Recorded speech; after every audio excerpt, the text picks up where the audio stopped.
stations due to the role they play in the elections. All right, to vote on a date before the rest of the electorate vote on the date set for the election. So the date set this time round for the election is for the special vote is 1st December. So special voting will be taking place tomorrow. Okay, 1st December, and of course the general election itself will be happening on the 7th of December. So there are different categories of people that will be involved in the special voting. Qualification for special voting, it says here, a person must be a registered voter in the constituency to be able to apply to be part of special voting in the constituency, or the person should have transferred his or her vote to the constituency, and finally must be a security official, accredited media personnel or staff of the EMB. All right, so this is basically the summary of what it is that the special voting is about. All right, to make sure that each one of us stakes our claim in the direction that the nation will go in. Now, how do we vote? There's a 10-point layout by the EC on how to vote. I'd like us to walk through that just briefly as well. Okay, so on election day, go to the polling station with your ID, your voter's ID card, and join the queue if there's a queue, and please do not jump the queue at any point. People are always tempted to do that. There's always a temptation to jump the queue. Do not jump the queue at any point. Whatever time you arrive, wherever the queue is, you just join in the back. Are they allowed to go in like 4 a.m., say I'm in the queue, go home, sleep, eat, and then come back and vote? Because some people do that a lot. Well, the thing is that I think that the returning officers at every polling station, the ones in charge at the polling station there will have their localized rules for what will happen with the queue there. Okay. You know, so I think that the orderly way to do it is just arrive at whatever time you choose to arrive. Stay there. Once you've voted, once you vote, then you can leave. Anyway, so it says here, point 2, a polling assistant will check your particulars and your name in the name reference list. Okay. A verification officer will verify your identity as a registered voter with the verification machine. Number 4, you will be issued with a presidential ballot paper. Please check to see it has no marks on it. Very important. Also ensure that it has the validating stamp. Now this point here is really critical, because what tends to happen is that if there's a smudge on it from another, maybe another paper, something that was laid on it, some ink has gone on it or whatever, it could be construed as it having double markings when you also put your fingerprint, your thumbprint on it, right? Now, any ballot paper that is compromised will be thrown out. Okay, it will be rejected, ballot paper, and you've lost your vote. So make sure that your ballot paper is clean. It has nothing on it before you thumbprint. All right. Number 5, make your way to the voting booth and thumbprint correctly your choice of candidate. All right. Cast your vote in the presidential ballot box. Make sure it's the right box. Okay. Proceed to the next polling assistant for a parliamentary ballot paper. And number 8, proceed to the parliamentary voting booth and thumbprint correctly your choice of MP. Number 9, cast your ballot in the parliamentary ballot box and make sure it's in the correct box. And number 10, very, very important point, please leave the polling station after voting. You can return at 5 p.m. for the count. Okay? So as soon as you're done voting, please leave the polling station and you may return at 5 p.m. when the counting begins. Yes, and it's important for us to have this conversation this morning because over 100,000 Ghanaians will be participating in this special voting tomorrow. I'm going to walk you through the breakdown on page 3 of the daily graphic. So it says here that 25,000 of these people will be coming from the Greater Accra region. 16,000 will be coming from the Ashanti region. So 25,000 from Greater Accra, 16,000 from the Ashanti region. Central and Eastern region will have 8,578, and of course 7,900 for the Eastern region. Volta region will have 7,327, whilst the Northern region will have 6,344 people. In the Upper East region, we'll have 5,948 people. Bono East, 5,691. Western region will have 5,388, and then Bono region will have 5,067 people. When you go to the Upper West region, we'll have 3,459. Savannah region will have 3,151 people, and Ahafo region will have 2,081 people. Finally, Oti region will have 2,795 people. Western North 1,758, and then the Northeast region will have 24 people. Now, what's really interesting about this number is that the EC says if you fail to go out and register tomorrow or to vote tomorrow, if you're part of this list, you will not be able to vote come December 7th.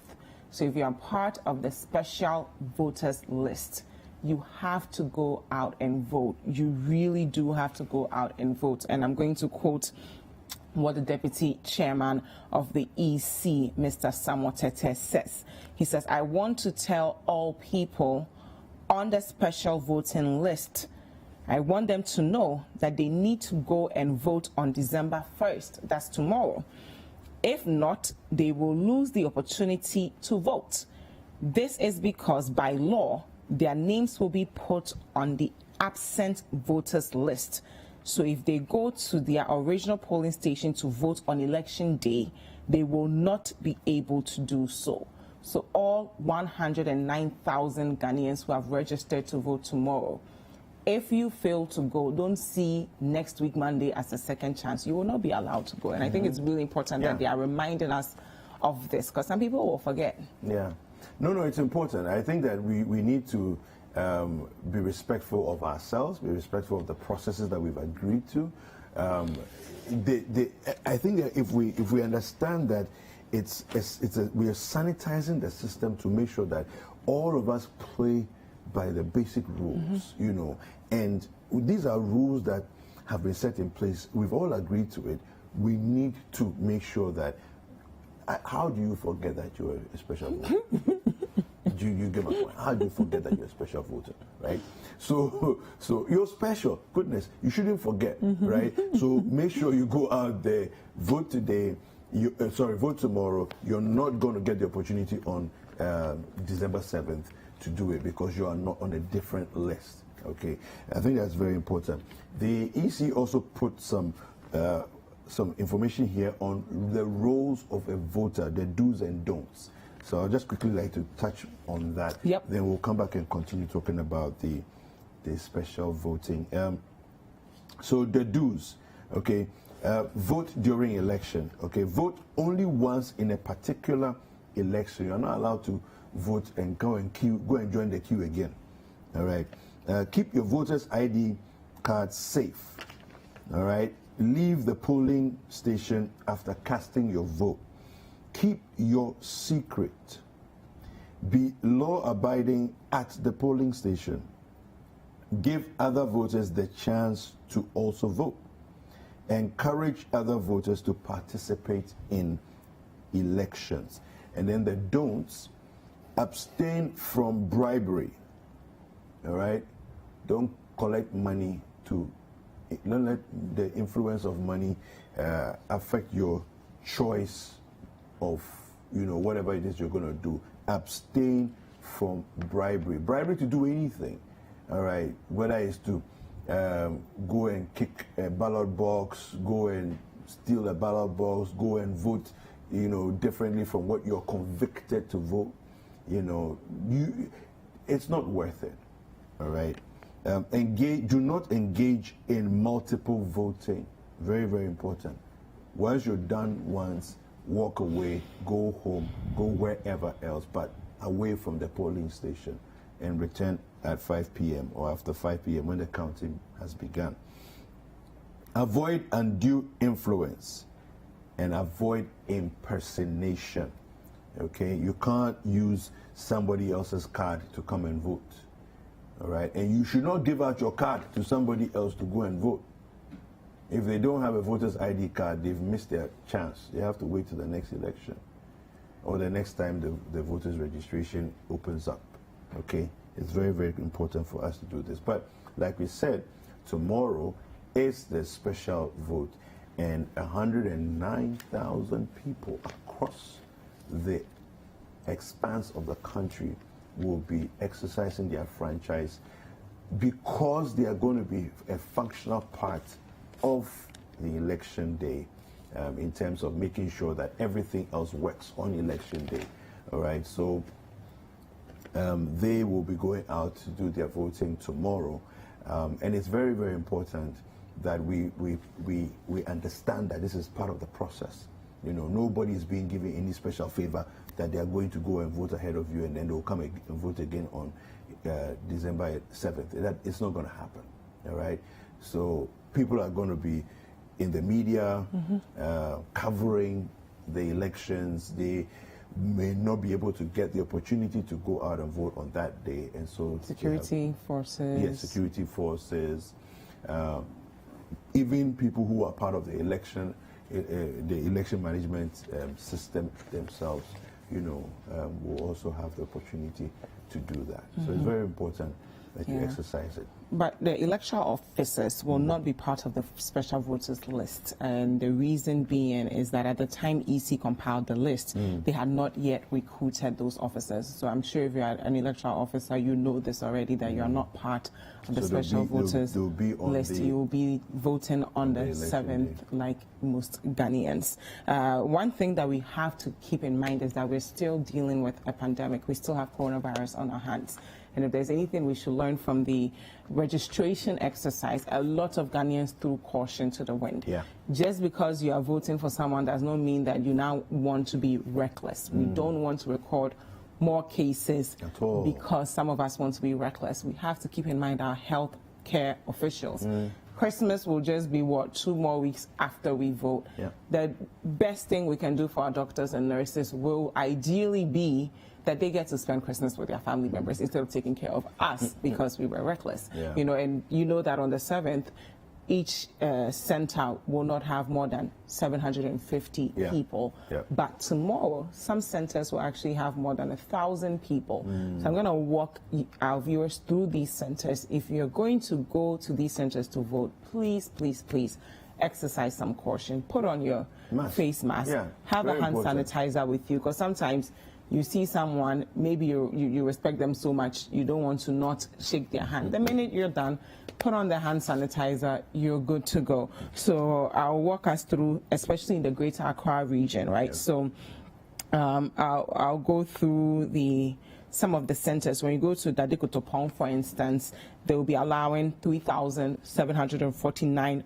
registrants to come there and vote. Adenta will have 1,339.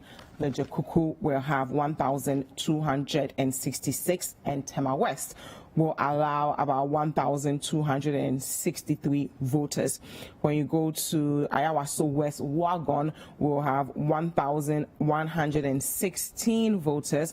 Okaikwe South will have 1,077 voters. Ayawaso Central will have 1,063 voters. Now we're going to move from the Greater Accra region to the Volta region and the Bono East region. They will also have 2 centers each with more than 1,000 people on the special voting list. When you go to Ho Central, Ketu South in the Volta region. Ho Central will have 1,472. Ketu South will have 1,197. Then we go to Techiman South, and Techiman South will have about 1,267 people. The only center in the Ashanti region that will have more than 1,000 voters will be in Subin. So we need to keep that in mind. And then, of course, the central region will also have 1,173 voters in Asin Central. So if you find yourself in any of these constituencies, I personally know a few people in Ayawaso West, Wagon, and Tadikutopong. You want to keep that in mind that there may be more people there than normal, and you need to keep your safety first. And I really hope that EC will set in place some measures to ensure that people are socially distanced from one another. If we have some people there, I don't think we'll have too many elderly people there, considering the target for the special voting exercise. But at least we've put in place enough measures to ensure that we are not, you know, just cramping people in the same place and creating a hot zone for the virus to spread. So I think it's important to also note that the numbers here are as high as they are because we're not opening up all the polling stations, you know, across the country, as will be the case on December 7th. Okay, so that's why these numbers are much higher, so that you can accommodate, you know, in fewer polling stations, the numbers that are going to be involved in the special voting. Let's just go out and vote. There's no need. If your party could have done anything else, they would have just done it before the day. So tomorrow is not the day for thugs and people to try and do anything. Even next week, Monday, it's not the day. It's like going to sit for an exam. If you don't know the material, you don't know the material. There's nothing you can do. And the voters who will be asking for special things to encourage them to make a decision, let's stop, okay? The future generation will be relying on us to make the right choices. And the contestants themselves will respect us more if we vote based on policies. It's when we demand all these other things that they also feel like, well, I gave you what you wanted, so I don't owe you anything. So Dziffa, I mean, think about it.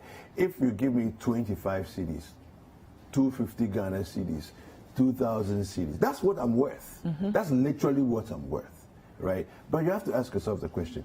If somebody told you, look at him, he's only worth 250 Ghana cedis, how does that make you feel? You know, but you've actually declared to the world and declared to the person who gave you that money that that's all you're worth. You know, that all your intelligence, your thinking, your education, your experience, your power of choice to say that I'm deciding for this person and not this person, it's just worth 250 Ghana cedis. And that's it. And even now it's a lot because people take it for much less. People take a bag of rice and t-shirts. I know, right? How much is a bag of rice these days? Let's not do that, guys. Speaking of making decisions, here at Citi TV and Citi FM, we do have Voters Diary for all of our listeners and viewers. One more week to go, okay? If you've been missing out, if you've not been paying attention, at least from now till Friday, this is the time to really review your mind. You know, we're going through that week before finals where we are revisiting our notes. So at 3 p.m. you want to tune into Citi TV, and then at 1 p.m. you want to go on to 97.3 Citi FM to get all the details you need to be confident enough to know why you're voting for the people that you're voting to serve you as president and also in Parliament. Absolutely. And we also have the constituency, which comes on every day at midday, 12 p.m. That is. It's Monday to Thursday, all right? Very important for you to engage and see what's happening around the country in different constituencies, you know, what people are saying, how they're feeling, what they're experiencing, and so on the ground. It's been 4 years of one administration. We're getting the opportunity to make a choice to whether continue with them or to change it up a bit. All right. So let's take a look at some news making their rounds around the country.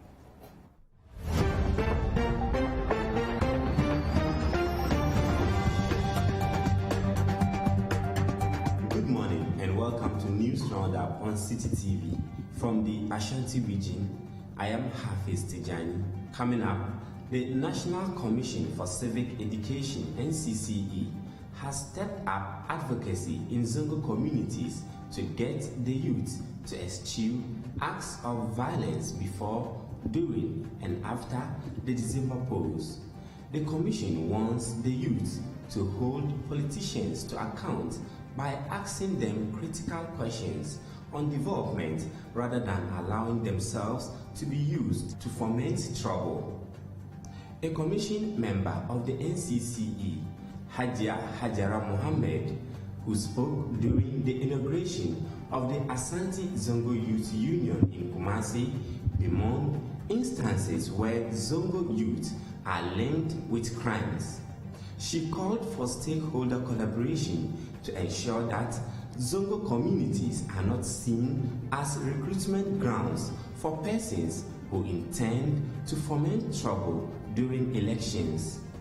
Chiefs in the Zongo communities in the Ashanti region have also pledged to use their influential roles to ensure that the youth are not used by politicians to foment trouble. The theme for the event was the role of the Zongo youth in ensuring peaceful and issue-based electioneering. Also, the coalition of aggrieved customers of Men's Gold is calling on its members to vote massively against President Akua following what they describe as the government's failure to facilitate the payment of their locked-up investments. Speaking at a press conference in Kumasi on Sunday, the group urged all its members to vote for former President John Mahama since he has shown commitment to address their concerns. Finally, the People's National Convention, PNC, is urging residents in the Ashanti region to vote massively for the party in the upcoming polls. Speaking at a Durbar of chiefs and people at Aswansi in the Ashanti region, the flag bearer, David Apasera, reiterated the party's pledge to make education in Ghana free at all levels. The party says it will also ensure that the National Health Insurance Scheme covers all ailments when it is voted for on December 7. The vice presidential candidate of the party, Dr. Divine Aivo, on his part, is hopeful the PNC will be voted for to implement the many good policies they have. That will be all for today's edition of News Roundup on Citi TV. From the Ashanti region, I am Hafiz Tijani. And that's it for our regional news roundup. And of course, we're going to be ending November with a bang, so we have a lot lined up for today. Yes, so in the nutrition segment, we'll be talking about foods that affect female lubrication.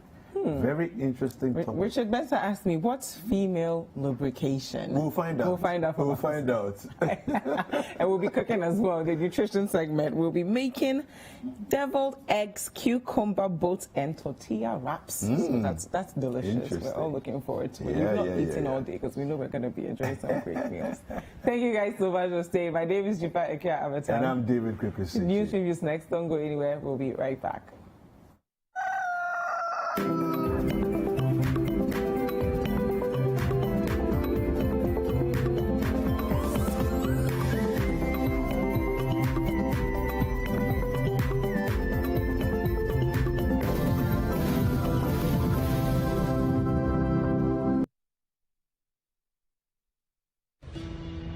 Their 8-year rule in Ghana brought nothing but hardship and international embarrassment.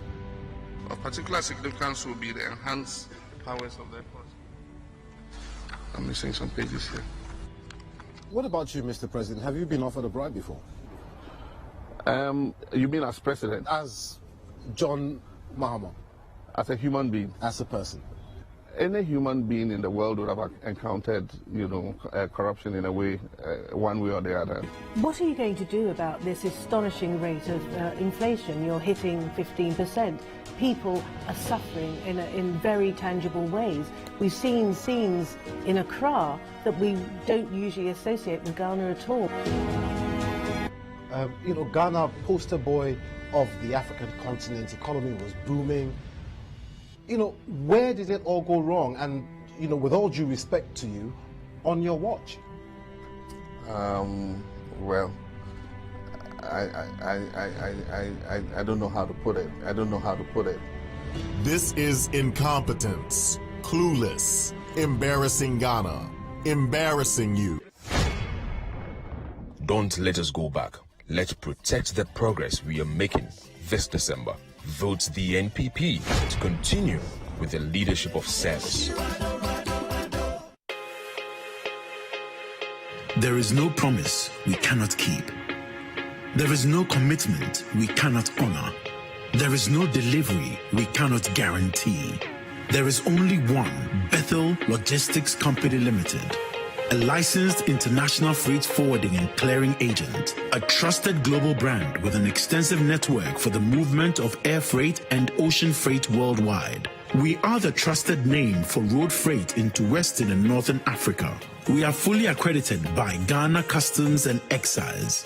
We cater for all your freight forwarding, customs clearing and forwarding, cross trades, inland transportation, internal cargo tracking systems, customer freight costing and consultancy, cold chain logistics management, logistics and warehousing, quality inspection, and much more. In Accra, Tema, and Takrady, we are always available to ensure easy movement of cargo countrywide. Call us on 0204 528 900 or 0244 707 859. Email info@bethellogistics.com. Locate us in Accra at North Ridge, adjacent Accra Girls High School, or in Tema at Community 4, or in Takrady on the second floor of the GCB building.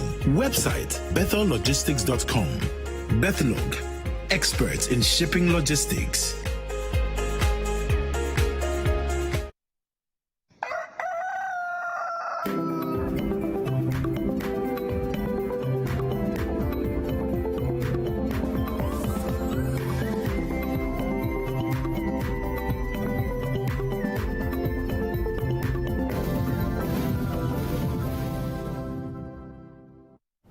Welcome back. It's the news review segment of Breakfast Daily. Thank you so much for staying with us. We have just 7 days to go till we determine who will govern us for the next 4 years. And we'll be taking a look at newspaper stories, our online stories, and then we'll hear from our guests. Let's start off with the Daily Graphic.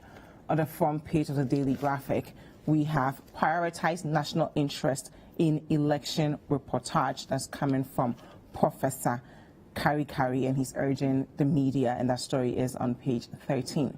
Information Ministry warns against fake news. That story is on page 16. Political parties predict higher voter turnout. That story is on page 13. Finally, special voting tomorrow. EC cautions cast vote or forfeit civic right. That story is on page 3, and we'll be taking a look at it later. We'll now go on to the Ghanaian Times. On the front page of the Ghanaian Times, we have NPP-NDC duopoly. We are poised to end it. It's coming from the PPP, CPP, PNC, and others. And that story is on pages 16 and 17 on Ghanaian Times. Fire destroys GCB Liberty House storeroom. Bank closes. That story is on page 13, and it's a very sad one. We'll now move on to the New Crusading Guide. On the front page of the New Crusading Guide, we have NDC's fake news makers go to work. Ready to release one today. Story on pages 3 and 10 of the New Crusading Guide. Nana B is on the page today. Says, I have no linkage with Amidu's letter. We know Amidu released a letter about Otanin and mentioned one Nana B. One Nana B has come out to clear his name that he has nothing to do with that. We'll now go on to the Chronicle. The front page of the Chronicle, we have national security doses tension at Michelle Camp, and that story is on page, okay, it's in here somewhere. Well, it says following assault on woe in traffic. So that story is actually on page 3 of the Chronicle. NDC plans mayhem to steal votes. Reports suggest the Umbrella Party has paid to rig the vote. Story on pages 2 and 3 of the Chronicle again. Now we'll go on to the Finder. On the front page of the Finder, we have Senior Minister inaugurates 250 megawatts hydro-solar hybrid project at Bui Dam. That story is on page 4. Be wary of rise in fake news and insecurity claims. That's coming from the government, and that story is on page 4. Fire outbreak did not affect us, but branch is closed. That's coming from GCB, and that story is on page 5. 253% ECG tariff hike under Mahama between 2012 to 2016. Akua reduced it by 2%. That story is on pages, they're on pages 12 and 13 of the Finder, so you pick it up today and then you read that and more stories. We'll now go on to some online stories, starting off with CitiNewsroom.com. On CitiNewsroom.com, we have Akua advises party members against voting skirt and blouse. Private schools being sold due to lack of government support. That's coming from the Ghana National Council of Private Schools. It's a really sad one that they've all been asking for government support since the very early days of the coronavirus pandemic. NDC will win 60% of parliamentary seats on December 7th. That's coming from the flag bearer of the NDC, John Dramani Mahama. Mahama's claims security agencies are involved in secessionist threats disappointing. It's coming from the Information Minister, Kojo Nkrumah. Vote massively for compassionate Mahama, not Akufo-Addo, men's gold customers in Kumasi. We'll now take a look at some business news from citybusinessnews.com. SIC to pay GCB bank claims after Saturday's fire. Stakeholders in garment industry to boost sector through skills development. Hospitality business recording steady growth, Ghana Hotels Association. NDPC Director General bemoans effect of COVID-19 on growth rate. AFDB seeks more support for Ghana's National Development Bank. We'll now take a look at some more local news from myjoyonline.com. Abronye DC escapes unscathed after near-fatal accident. Finally, we'll take a look at some global news from bbc.com. U.S. election, appeal court dismisses Trump camp's lawsuit in Pennsylvania. For all of your news, you can go to citynewsroom.com, and for all of your business news, you can go to citybusinessnews.com. Now, it is an interactive show, so if you're watching us on Facebook, you can comment down below. If you're on other social media platforms, the hashtag to use is Breakfast Daily. And if you want to reach us directly, our WhatsApp line is 0550-585832. If you're outside Ghana, you can use the country code +233, and we will receive your messages. I have with me Elvis Darko, who's the editor of The Finder. Good morning, Elvis. Morning. How are you? I'm good, yourself? I'm good. How are you feeling? It's the last day of November. And exactly 1 week from today, we'll be voting. As a Well, you and I will November vote tomorrow. But as a November born, I'm so excited. I thought you just, oh yeah. Yes, then my month of birth is going away, and I'm sad. I wish I had more this. Why? That's my Bible month. I'm happy. You know, How old did you turn, by the way? Viewers are still curious. Oh, I turned 44. Oh, wow. Yeah. You look very young for your age. I turned 44. You're like one of our... I'm not afraid to hide my age. I'm not like some people who were shouting that EC has put their age online, and I don't know what they were afraid of by hiding their age. You're like one of our creative directors, Ivan Smiley.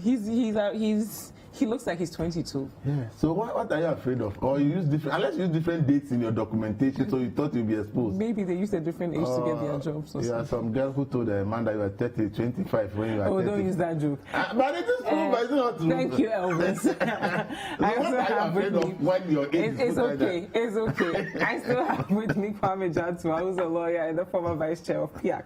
Good morning, Mr. Janswa. Morning, Dziffa. How are you? I'm okay. How are you? I'm fine, though. Are you also sad that... Yes, my month of my day, what is it? Month of birth. My month of birth is ending. Are you excited about December? But they say November has been the blackest month in the year, and December is going to be worse. Really? Yes, that's what I read.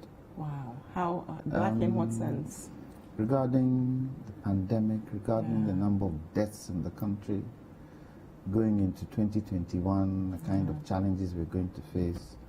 Unfortunately, for me, and I could be wrong, we are not told the true picture of the country's finances. And I think the first quarter of 2021 is going to be very tough. The other thing is on the COVID. You know, most of us, I would say in Africa, are asymptomatic. And so we are not experiencing the types of challenges other Western countries are facing. However, the fact that you're asymptomatic goes to show that the virus can be eating into different organs of our body. And come probably the next 10 to 15 years, that is when we would feel the impact, because it could have destroyed quite a lot of our organs, kidneys, lungs, all that kind of stuff. So we shouldn't take it for granted that, you know, oh, we are not dying, our hospitals are empty, so we take it like that. As much as possible, even now, we should try as much as possible to do checks so that the state of our organs can be looked at going forward. Because I think Africa would have its pandemic in the next 10 to 15 years. You think so? Yeah, when people start dying en masse. Because the virus is not, you don't see it. It's not acting the way it's acting in other countries. And if it's now affecting our organs while we are asymptomatic, then definitely down the road we can suffer. Okay. That's the way I see it, and I could be wrong. I'm not a doctor, so. But you're entitled to your From a opinion. layman's point of view, that's the way I see it. Thank you very much, both of you, for being with us. We'll take a look at our first story. It has to do with the former special prosecutor, Martin Amidu, responding to the president, responding to his resignation letter. It's almost 30 pages long. I'll just read some excerpts of it, and then we'll hear from our two guests here. And of course, we have the story on citinewsroom.com as well, so we'll take a look at that. But he says, let me just read the couple of statements there. I read with utmost surprise in the media on the night of 17th November 2020, your letter with reference number. He talks about the number and the date, 17th November 2020, on the above subject matter, which was addressed to me personally in my capacity as a citizen of Ghana. So the above subject matter has to do with the Agyapa Royalties Limited Transaction Report, political fabrications and falsehood. That's what he termed the above subject matter. So he says the president responded to him as a private citizen, so he's also going to respond to the president in his position as a private citizen. The letter the president directed and instructed you to write to me personally was hand-delivered to me in my residence at 7 a.m. in the forenoon of 18th November 2020. A number of introductory falsehoods, public deceptions, and spinning propaganda manifest from the president's letter to me personally, which need to be debunked as preliminary matters in this response of mine to the president before I address other issues intended by the president to assassinate my character for simply exposing the true nature of the offshore Jersey Incorporated Agyapa Royalties Limited transaction in my professional anti-corruption assessment report. Point 2, he says, the president on 7th January 2017 took the presidential oath in which he pledged that I will at all times preserve, protect, and defend the Constitution of the Republic of Ghana, and that I dedicate myself to the service and well-being of the people of the Republic of Ghana, and to do right to all manner of persons. This is why the president's directive and instructions to you, that's the secretary of the president keeps saying you, which he knows have the tendency to push me under the bus by his doing wrong to my person as a citizen of Ghana for performing my professional duties in the United Kingdom, Jersey Incorporated, Agyapa Royalties Transactions Anti-Corruption Assessment Report reinforces the divine revelation that he took the presidential oath while looking like the innocent flower of corruption, but being the mother serpent of corruption under it. So before I even go any further, Lawyer Jantua, just on this last sentence, the former special prosecutor accuses the president of being mother serpent of corruption. Firstly, what do you make of the report and this accusation from the former special prosecutor? In terms of his response to Nana Bediatu, he has the right to respond to any letter concerning this particular issue on his risk assessment of corruption and anti-corruption. That is what it is based on. Now he indicates some character assassination there, and the kind of propaganda that is spinning. And look, he was deep into investigating this particular transaction. And if he feels there are certain things not said right, then, you know, he has to say it. Sometimes his choice of words can be a bit challenging. He has taken what he said, looking at how the president, in his view, has handled the transaction.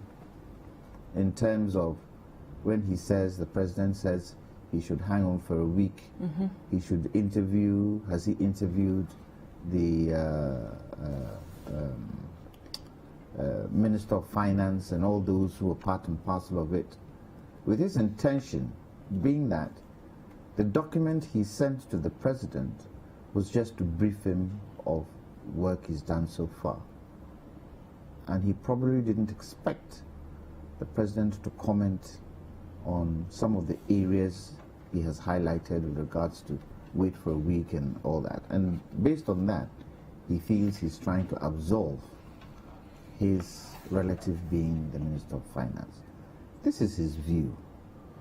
And unfortunately, such things can't go to court. It is in the realm of the public to make their minds up whether what he's saying is right or what he's saying isn't right. Some people might agree with him, considering the kind of perceived corruption. This is the difficulty about most of the corruption cases that have come up within this tenure. For me, the only time you can prove corruption is when the case has gone to court and the court has found them guilty of corruption. That is a true reflection of a particular case. So I always find it difficult pronouncing this word. Maybe you help me. Is it Kelby GVG, PDS, the bus scandal, all these seats for cash thing, all these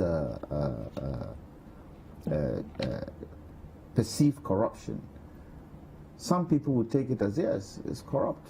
But these things, for instance, the cash for seats saga with the Ministry of Trade and Industry, that was something that a minister was accused of. Kelny GVG, a minister being accused of something. We're talking about our gold royalties, a deal that was supposed to help us as a nation. For the special prosecutor to come out and accuse the president of the land of being corrupt, should Ghanaians be worried? I don't see it. If a president is perceived to be corrupt, it has to be said. If a president is perceived not to be corrupt, it has to be said. But as I said, that is his view.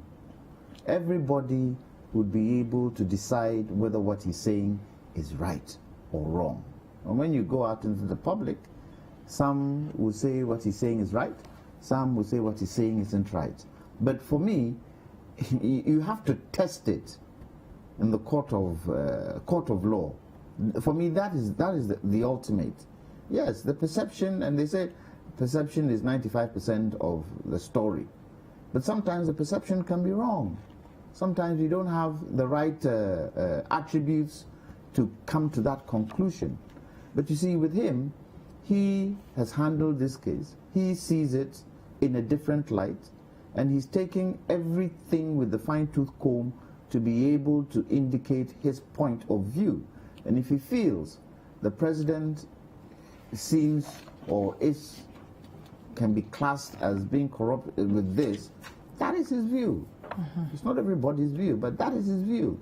And we all read it and make our judgments as to what he's saying is right or wrong. Okay. That's the way I see it. Elvis, he talks extensively about engaging former President Jerry John Rawlings. Jerry John Rawlings trying to be a mediator between both the special prosecutor and the current president. What do you make of all of the things that have come out as a result of this Agyapa royalties transaction and the special prosecutor going as far as accusing the president of being corrupt as far as this deal is concerned? What fact did he produce to make the president corrupt? In his right, and give me the facts that he produced that the president is corrupt. Well, he, on point 18, he says, I became more convinced beyond any further reasonable doubt. It is an opinion, it's not fact. I said, give me the fact. It's his. I'm not asking for his opinion. I said, what fact did he produce? Okay. Facts are different to opinions. A million opinions cannot constitute facts. So you should give me the fact that shows that the president is corrupt. That's what I want. Okay. I have my opinion, and he has his opinion. I'm not entitled to buy into his opinion. But both of us cannot disagree over a fact. So if you give me the fact that the president has done A, B, C, D, that's why he's corrupt, then I'll be interrogating the facts. But if you have the opinion, I also have my opinion. So if you have not provided me with a fact, it's just your opinion. Keep it to yourself. But he was the special prosecutor. He wasn't just any regular citizen making I am saying special has the power to investigate and find facts. What fact did he find? We didn't put him there to be writing opinions for us. We said go and find facts. A million opinions cannot be facts. A fact is a fact. You can't dispute it. I have my opinion, have your own, but I can't change the facts. The fact is the fact. So if you give me the facts, that shows that the president is corrupt. Okay? If you give me the facts, then I'll be looking at the facts, not the opinion. I don't care about what opinion you have, because I'm also that's my opinion. You are a lawyer, you write a report. The president is a lawyer, says the rule of natural justice demands that if you accuse somebody, give the person the right to also respond. Well, he responded to that. He responded to that. You haven't done that. So if you haven't done that, and the president says, let the people do that, say the person is corrupt. Is that the way to determine what corruption is? So for me, this thing, just throw it in the gutter, because he doesn't even understand how he was talking about Agyapa. He writes that it's an attempt, it's intent to deprive the chiefs of royalties. In fact, in the Agyapa deal, the portion of royalties that goes to the chief is not even part of the Agyapa deal. So if he understands what Agyapa, he would even say that the deal was to rob the chiefs of their royalties, because the portion that goes to the chiefs is not part of Agyapa. It still will go to the chiefs. It's not included in the deal. That's why I've told you that this man, what is written about Agyapa, he doesn't understand the whole deal. That's why I've always said that if we had given this to global auditing firms, PwC, Pricewaterhouse, any of them that look for somebody or an institution with the repute understanding of royalties trading to do this and they give us a report, I'll be reading that. But Amidu, who doesn't even understand that even the royalties that chiefs get is not part of the Agyapa deal, goes around to say that the Agyapa deal is intended to rob chiefs of their royalties. And you are taking this as something that we should be wasting time on. It's a waste of time. Complete waste of time. Because he doesn't even understand that the chiefs, the part of royalty goes to the chiefs, not even part of the Agyapa deal, it's not included. But he writes in the report and says somebody, then you are taking this to be fact. The fact is that the document is clear. That's the fact that there is no way the chief's portion of royalty is not part of a Agyapa deal. So how do you even take this and talk about it? But because he doesn't even know. Elvis, Bedietu's response to Amidu was also the opinion of the president, wasn't it? And Martin Amidu says, as a private citizen, he has the right to respond. I'm not saying that he doesn't have the right to respond. I am saying that give me the facts. Give me the facts, not your opinion, because I also have my opinion. And his fact was that he was traumatized by the whole Agyapa royalties experience. It's not that what I'm not interested in that. Journalists are called and threatened every day. Did they stop doing their work? So what's the big deal about somebody call me and threaten? So the journalist is threatened, so he stops work. So what do you think Martin Amidu should have done instead if he suspected the president to be corrupt? Please, the act is clear. They say carry the evidence you have, go to court and prosecute. He was an individual when he took Oyom's case to court. He didn't even have the backing of any state office. So is it this thing? So he should take the president to court if he suspects. But is the president above the law? If you have corruption against the president above the law. Is this country, is there anywhere in the law that the president of Ghana is above the law? Ghana face any corruption allegations or court? So you see this Amidu thing. It's a political season, so people are just jumping onto it. He also there is nothing in this. As I said, I cannot say he doesn't have the right to write his opinion. It's his right. But I won't waste time reading his opinion. And I'm giving one fact, which is not in doubt, that he claims the royalties of the chiefs of Ghana is being traded, and that's the intention to rob them of it. But the fact of all the documentation is that the royalties that goes to the chiefs is not part of the deal of Agyapa. So that tells you that he doesn't even understand what he's talking about. That is what I'm trying to give. That's the fact. That's not my opinion. That's the fact. But he doesn't even know this. But he claims that the royalties that even go to chiefs is part of the deal that's going to be traded. Okay. So he's lying. He doesn't understand the deal. Either he doesn't understand the deal or he's deliberately lying. Okay. So for me, forget about whatever his opinion is saying. I've said it. Agyapa so far, not a single person of royalty money has gone into Agyapa. Okay. Agyapa, the only money spent is the money spent to hire consultants to put the deal together. That is the only money government has spent so far. No person of any money aside money used to hire consultants to put the special purpose vehicle called Agyapa together. It's the only money spent. So you come and say that money spent to hire consultants is the mother of all corruptions in Ghana. Okay. How can you say that and say it's a fact? Okay, Elvis, let me just read point 38 and get John Transfer. No, I am. I'm done. I shouldn't finish. Okay, wrap up first. So I am saying that let's separate the fact from the opinions. I am not against anybody expressing his or her opinion on any issue. But a former special prosecutor's opinion holds weight. It is not fact. My sister. There's a certain level of weight you attach to. Stop. This is why we are confused as people.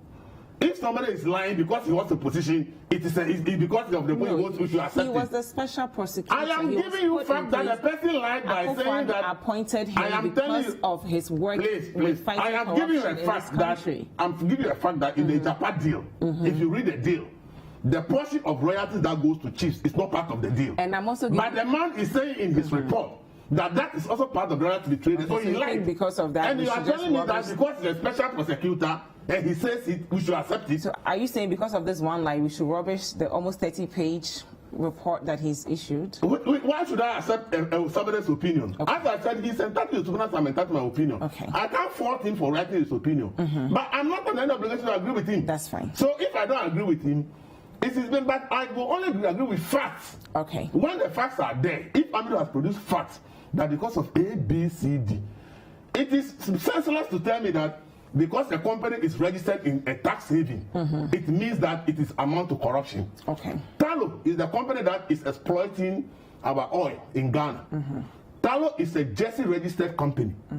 Does it mean that Talo is corrupt? Okay. But Amidu's logic, Talo is corrupt and we shouldn't deal with Talo at all because it is registered in tax saving. We have to go. Let's be logical and factual and stop people's opinion controlling this country. Thank you. So long as we continue to deliver on opinions and leave facts and proper facts aside, we'll just be confused people. Okay. I don't think that I can stop him from writing his opinion, but I must tell you that there's a difference between fact and somebody's opinion. Okay. Whether it's special prosecutor or not, responded to his initial opinion. I don't have a problem with Let's it. go He for can a break express now, his Elvis. view, Thank but you let's very not much. confuse fact and opinion. They are two different things. Okay, thank you very much. It's still Breakfast Daily on CCTV. It is an interactive show. So wherever you're watching us from, we do want to hear from you. Use the hashtag Breakfast Daily to join the conversation. And our WhatsApp line is 0550585832. Don't go anywhere. We'll be right back.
Welcome back. It's still the news review segment of Breakfast Daily. Thank you so much for staying with us. Again, it's an interactive show, so wherever you're watching us from, we do want to hear from you. Please use the hashtag Breakfast Daily to join the conversation. And the WhatsApp line is 0550585832. If you're outside Ghana, the country code is +233. We're discussing the former Special Prosecutor Martin Amidu's response to the president. He mentioned a few things. He addressed the issue of him finding a place to stay. He addressed the issue of him not being paid, talked about the former late President Jerry John Rawlings intervening between the issues he had with the president, and then he full-on went to accuse President Nana Akua of being corrupt as far as this Agyapa royalties transaction is concerned. So I'm going to read point 38 of his letter, and then we'll hear from Lawyer Jantua, and then we'll move on. I can now say as a citizen of Ghana, on the basis of the Agyapa Royalties Limited transaction report, that the transaction was suspiciously conceived by the Minister of Finance or the Ministry of Finance and the Presidency and implemented to serve only a few persons within even the New Patriotic Party. Throughout the painstaking examination, analysis, and anti-corruption assessment of the Agyapa royalties transaction documents in my capacity as the Special Prosecutor, I could not find a Dombo, a Buzia, or the Golden Stool of the Ashanti Kingdom, or anybody from the Volta region from the New Patriotic Party on the Minerals Income Investment Board and, well, the offshore incorporated Agyapa Royalties Limited and its wholly owned subsidiary ARG Royalties Ghana Limited, not to talk of other non-partisan and partisan Ghanaians, or the National House of Chiefs as custodians of our land and beneficiaries of the gold royalties of Ghana. The 1992 Constitution mandates every citizen of Ghana to defend the national patrimony of its extractive resources, particularly when the constitutional trustees personified by the President of Ghana for the time being seeks to deprive the chiefs and people who are the beneficiaries from having any say in the management of such an important national extractive resource patrimony. So he's saying the entire Agyapa royalties deal that we thought was going to benefit us was actually just going to benefit Ministry of Finance, Presidency, and a few people, even within the NPP. Dziffa, we should remember that the basis of Martin Amidu's analysis is based on factual information from the parties involved. That is the basis of his report. He didn't just pull all these things from the sky and wrote his opinion on it. He took it from information supplied to him by the Ministry of Finance. And if you would remember, at a certain time, he was complaining that the kind of information he was looking for, he didn't get, and that the Ministry of Finance was delaying, and that was affecting his work. So we cannot say that he just wrote this based on any information that he got. It was targeted information from the Ministry of Finance. And if you remember, then he lied because Minister of Finance never said that. Elvis, no, let me point it out. Minister of Finance never said that. I'll come to you. The board royalty that goes to chief is part of Agyapa. It's not in the document. Where did he get that from? Elvis, please allow Lawyer Jantra. Where did he get that from? If it is true. Thank you. That's Elvis. a lie. Thank you. Please allow Lawyer Jantra to continue. the basis of even the CSOs, one of the challenges the CSOs had was that the transparency and accountability issues weren't clear. And that was one of the crux of the CSO alliance to question this particular transaction. It wasn't too clear. It was smoked in some kind of secrecy that didn't augur well for providing information to Ghanaians on a subject like our royalties, our gold royalties, which is owned by Ghanaians and taken care of by the government in power, which the people have voted for them to do that particular kind of work. Now, some of us asked during our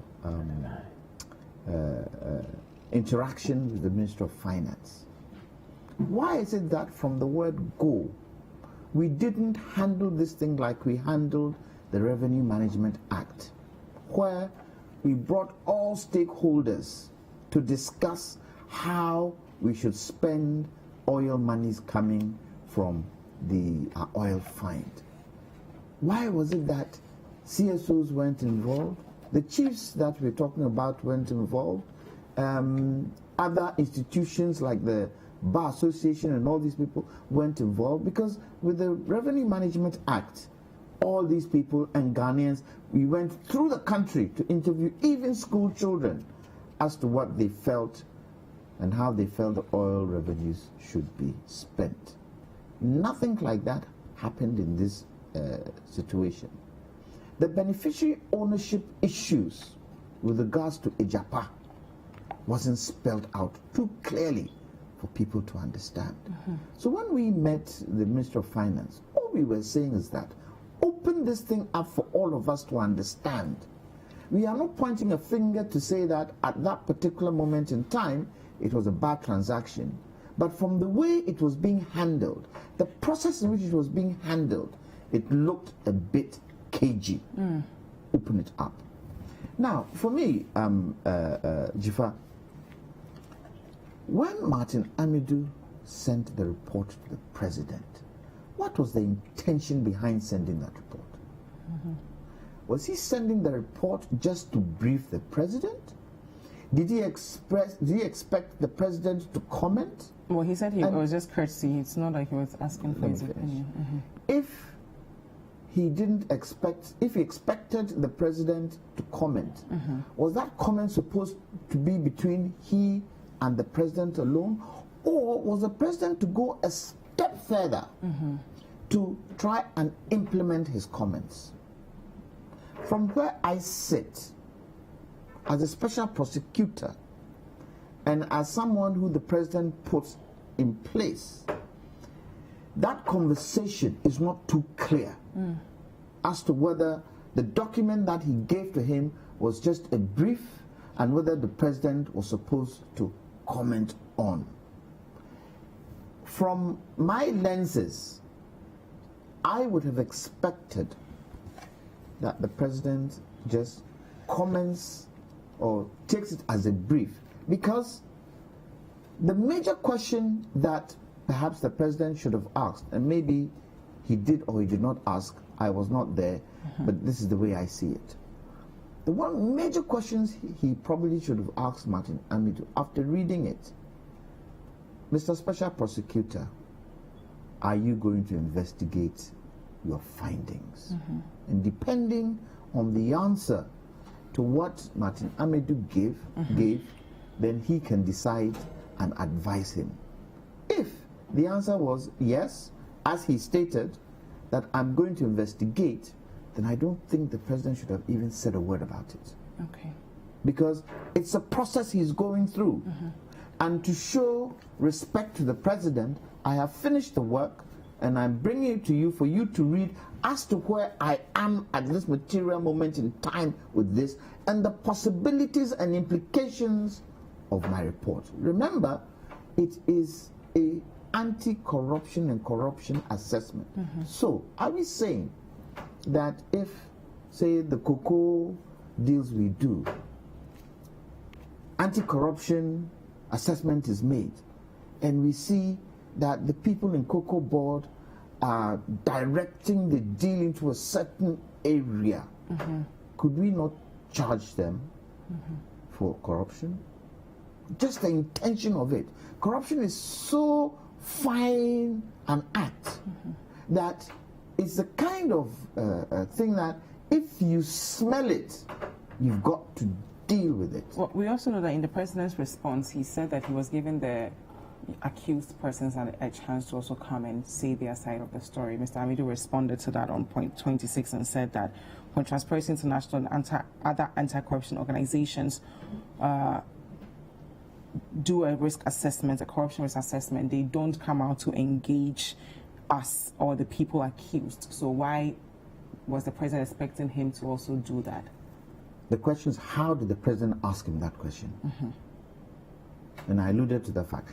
Did he ask him, Mr. Amidu, are you going to investigate your findings, depending on the answer? Or was it what you just said, that you have to give the others a chance to also, tell you their side of the story? But remember, this is not an investigation. Yeah. It's an assessment. But he even goes on to talk about Manuel Antonio in the Panama issue with the United States of America and other allied countries, and how he only had a right to be heard at his investigation and subsequent trial, so not when they were going to do his analysis. And I guess he's comparing him to the people he accused of being corrupt. So let me give an example. Somebody is in cocaine business. He's been bringing cocaine in droves. Then you contact the special prosecutor and you ask the special prosecutor, do an assessment on this thing for us to attain the right situation of it.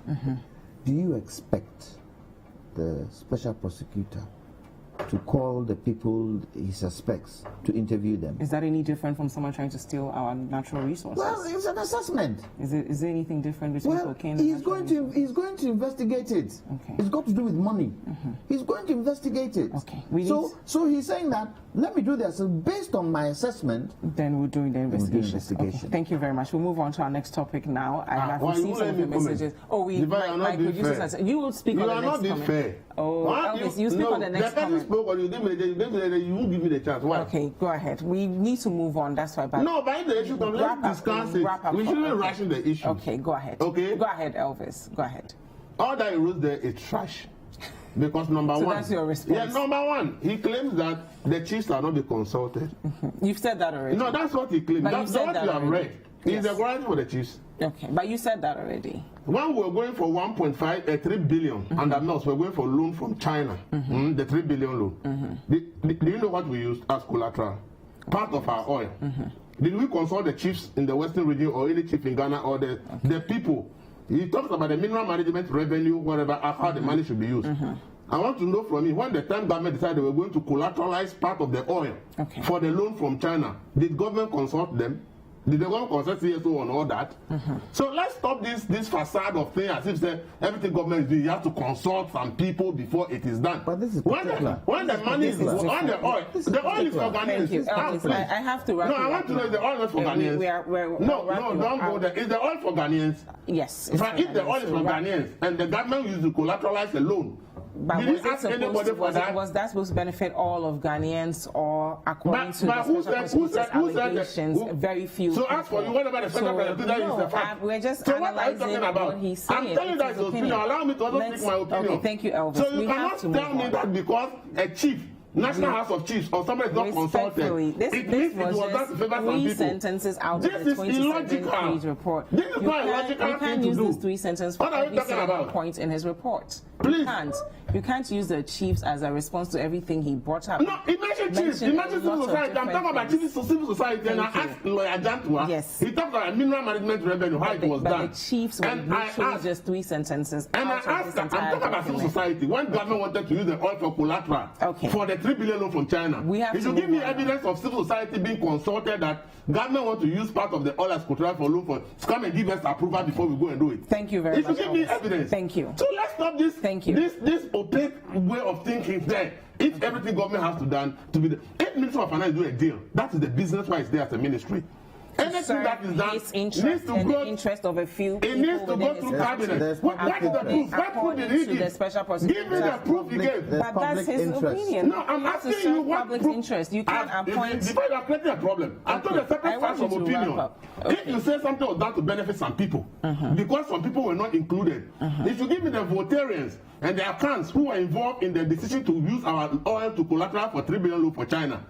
This ethnocentric system thing should be stopped. It's nonsense.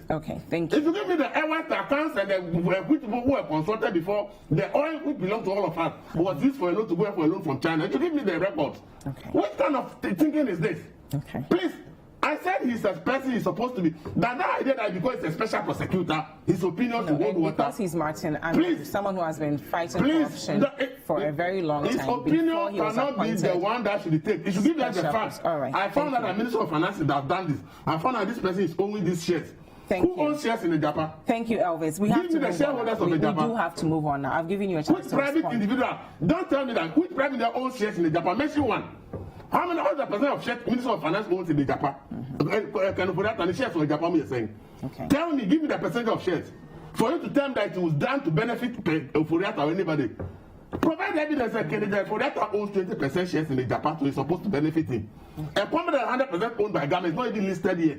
You said it is made to benefit somebody. It's actually not 100%. What is that? It's not 100% owned. What are you telling me? You say you don't have the facts. 1%. You don't have the facts. It's not 100%. The company has not been listed, so it is 100% owned by government. So what are you talking about? What do you mean that it's not owned by government? Our next story. Don't confuse the fact. Okay. Until we list on the stock market, it remains a 100% owned company by government. So after today, that is not listed. When we list on the stock market, we haven't listed, so don't go there when we list. Okay. So give me, as it's not listed. Let's move on. Give me the shares any individual, private individual owns in the Agyapa as we speak. Give me the percentage and the name of the company. What we were discussing today has to do with the former special prosecutor. He has turned this country to opinion. That's how we make progress. Let's find the facts and chase the people who we think this is factual. We can take them to court and let them take them there. Thank you. And stop this nonsense of opinion. He should investigate the president and the finance minister if he. What to stop him? That is how he's forcing us set up. What stops him? Thank you very much, Elvis. Our next story is on citinewsroom.com and it says survey by University of Ghana Political Science Department predicts 51.7% victory for Akua. So a survey by the Political Science Department of the University of Ghana has predicted a 51.7% victory for the governing New Patriotic Party's Nana Addo Dankwa Akufo-Addo in the upcoming general elections. The flag bearer of the opposition National Democratic Congress, John Dramani Mahama, is expected to follow with 40.4% of votes cast. And of course, the candidates of the Ghana Union Movement, Christian Kwabena Andrews, placed third in the survey. So I want to hear from you on this, Lawyer Jantua. And the survey found, I mean, they sampled over 11,000 people nationwide, and 80% of them said they will vote based on campaign messages, and 3.7% of Ghanaians are still undecided. I thought CPP would actually place third. I found that interesting. When Elvis walked in today, he indicated that right now Boom is third, and so because of that, all small parties should be dissolved. Are you worried? No, not at all. Okay. Let me start from that trajectory. I have always said that at this material moment in time, with the strength of the MPP and NDC, it's going to be difficult for any of the small parties to see themselves with third force. Okay.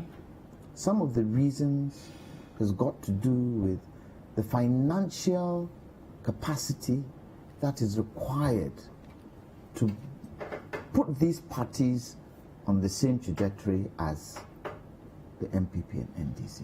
And because of that, and remember, Ghana, we have been a two-party state for quite a long time, although within this Fourth Republic, the media has been able to help that situation formalize and the foundations of a two-party state become stronger. But I feel, and this is my opinion, I'm sure people in my party, some may agree, some might not agree, I feel all the small parties, especially with the Nkrumah's lineage, should come together. Okay. We've got to that stage now where it is something, especially if with this election, what we get is not appreciable for people to even start taking us serious. It is something that I would be pushing, because I think in all of us coming together, we would be much stronger, have a leader that people can have confidence in. Come 2024, we can make a change. Thank you. Now, with regards to the survey by the UG, Political science. yeah, hey, it's the opinion. Political polls can turn in any way. It happened in America, it happened in the UK. It can turn. That is their what do you call it? Yes, we know that the NDC have a certain percentage. The MPP has a certain percentage, which whatever you do, they would gain that percentage. It is the swing regions, that's where the challenge is. But yesterday, I went to the barbers and I met one of the NDC top gurus. And he made a comment. And I asked a specific question, what are your chances? He said, you know something? When we used to go to Ashanti, we used to be teased. Oh, yantumamo. He said this time round is different. Same could be said for Akua when he went to the Volta region. Yes. So it goes to show that, you know, it is not an open field as, you know, they're making it out to be. Well, as I say, the decision will be made by the people on the day. Okay. A week today, Let's see what happens. Exactly when we come today. See what happens. Elvis.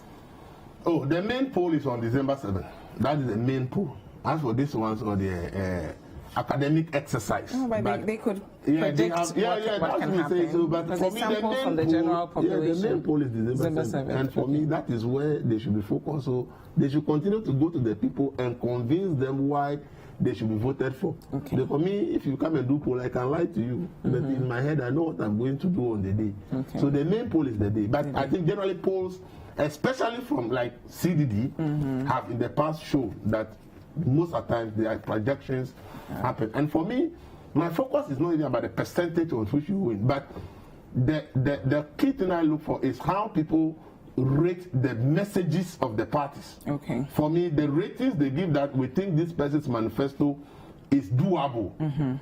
That for me is more important to me because it means that people are saying that they are going to vote based on messages from the people. 80% of the people said that. Yeah, so and for impressive. me, that is more refreshing to me because this idea of it's because of my party color I have to vote for it. I think that we need to do. So for me, I'm happy that I'm seeing a trend. It was in the CDD survey, it was all in this, and they are rating and determining which of the manifestos they think is doable and credible and trustworthy. And for me, that's the most important. So Thank you. Nobody should bank their hope on, hey, survey say I'm going to win. The survey is on paper. The actual survey that will make you win is on the Dziffa survey. Okay. So from now to Saturday, before campaign ends, they should continue to go to the people one-on-one and tell them that vote for me because of A, B, C, D, and try to convince them. Thank you very much, Elvis. Just a quick one. I find it difficult accepting that. Why? If it so happens that the CPP has a better manifesto when compared to the NDC and NPP, will people vote for the CPP? Maybe you didn't communicate well enough for people to let's say we communicated it even well. Yeah, Would that be the only thing they will look at? I don't think so. Not the only thing, but, but you know why Boom is making progress? Okay. People say they've seen Boom going to take videos of Nkrumah's project and say that's what to create jobs. It tells us something. Yeah, so when it comes, when it can, you reopen the and people say because of that, it tells us that Nkrumah's legacy is still viable. So maybe CPP should adopt more. Maybe we should look at the way we handle it. But you see, where the CPP is concerned, the moment you mention Nkrumah, everybody says, oh, everything Nkrumah. Why? Okay. So chicken and egg. Yeah. We need to find a better way of marketing what we have. Because if you look at past records, ours is better than NDC, MPP. It's the way we communicated that's the challenge. Thank you very much. Finally, we are going to look at special voting tomorrow. Over 100,000 Ghanaians are going to go out to participate. Your thoughts? We would expect to be peaceful and everything, but people should expect that by the end of the day, all the parties will be saying, oh, the secret people voted for, we won. Even though the EC never counts special voting. It's done, they kept the ballot, but they never count. But you hear claims for NDC and NPP that they have won the vote of the security agencies. So people should expect that, but it's supposed. So they don't talk about journalists? No. They don't ask a journalist. They're not that significant. What is your number? They are looking at police about 30,000, soldiers about 30,000. Yeah, so they look. But we'll still go out and vote anyway. So tell me, this special voting group, can they be corrupted by political parties? It's not. It's just 100,000 people. Hey, so do you know what 100,000 votes can do? In a grand scheme of things. Do you know what 100,000 votes can do? No, I don't. No, I don't so think I'm saying, can they be bribed by political parties? I doubt. Can they be bribed before they go and vote? No. Why do you ask that? But that is what we hear happens with political parties. Really? Yes. Okay, I doubt it. Some people are saying that the 200 note and the 100 CD note that was brought in, I think it was made easier. It is made easier for politicians to pay. What do you call it? Okay. So I want to find out. Can you be bought as a group? As me, Dziffa. Well, if you can't be bought as a group, when I say a group, I mean you go just to 100,000. I'm saying if you can't be bought as a group, then it should be, transferred onto the vote, so that we have a clear, transparent, and accountable election. Yeah. We are waiting for that. Thank you. At the present moment, I don't think we have that. Thank you both for being with us. I received some of your messages. I'll read them briefly. Adams from Tamale says, good morning, Dziffa. Please, let's not pretend as if everything under this government is all right. In fact, President Akua and the MPP have really disappointed Ghanaians. We voted for him in 2016, thinking he could do better, but we are very disappointed with the way things have turned out under his government. Eja Adams says, you failed to hammer the culprit in the Airbus bribery scandal because in your lame excuse, it was a political season. I think he addressed that as well. Good morning, Dziffa. Please let MBSSI and our president know that unfulfilled promises can lead to loss of votes. We are Ghanaian entrepreneurs. So this is coming from SKC in Tamale. The MPP guy doesn't understand what he's talking about. I don't think we have an MPP guy here, but I don't know any MPP guy on this table. You know where I stand. When was the last time anybody has written a report on and the defendant was asked to reply before the case was sent to court? This is coming from Kweku in La Paz. Good morning to you and your panelist, Dziffa. When you see people still supporting the president, then I shake my head. I hope these people will communicate the same way if the table turns. Eric from Fosu.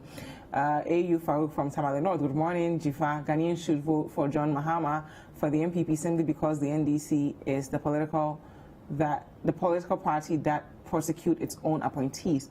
who were found to be corrupt. But Nana Addo Dankwa Akufo-Addo has failed in fighting corruption, as Martin Amidu's resignation letter is a clear evidence.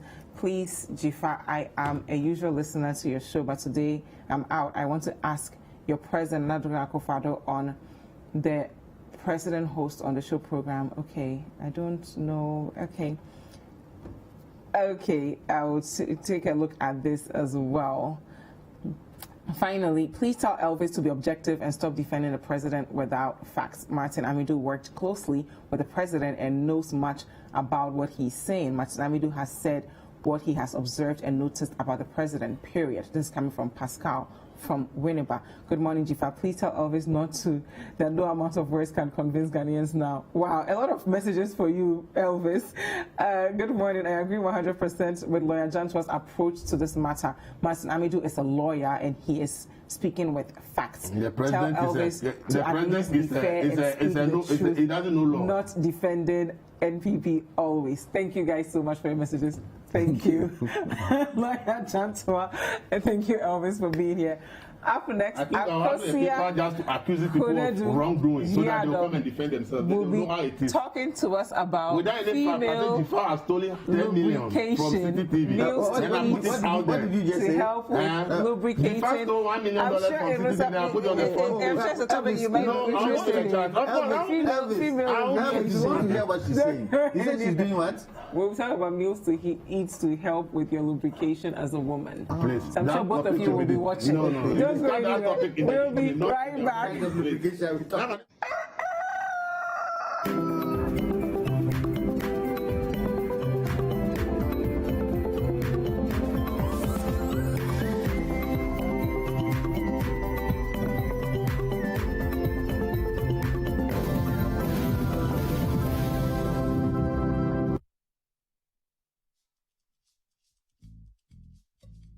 COVID-19 recovered patients can no longer spread the virus.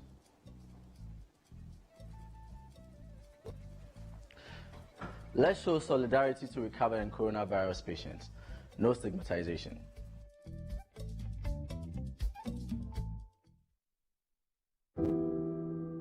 For the last 4 years, we have all been sleeping better at night because we know that no matter what challenges tomorrow brings, there is someone who we can trust with the education of our children.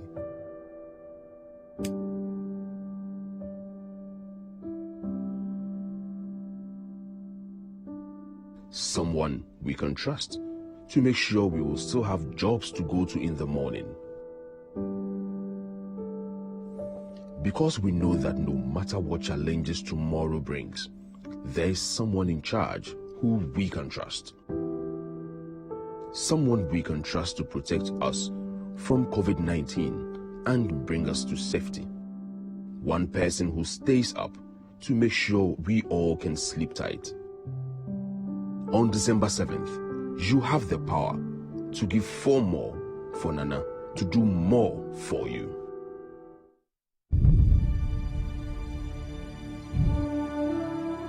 I remember it was a painful 4 years.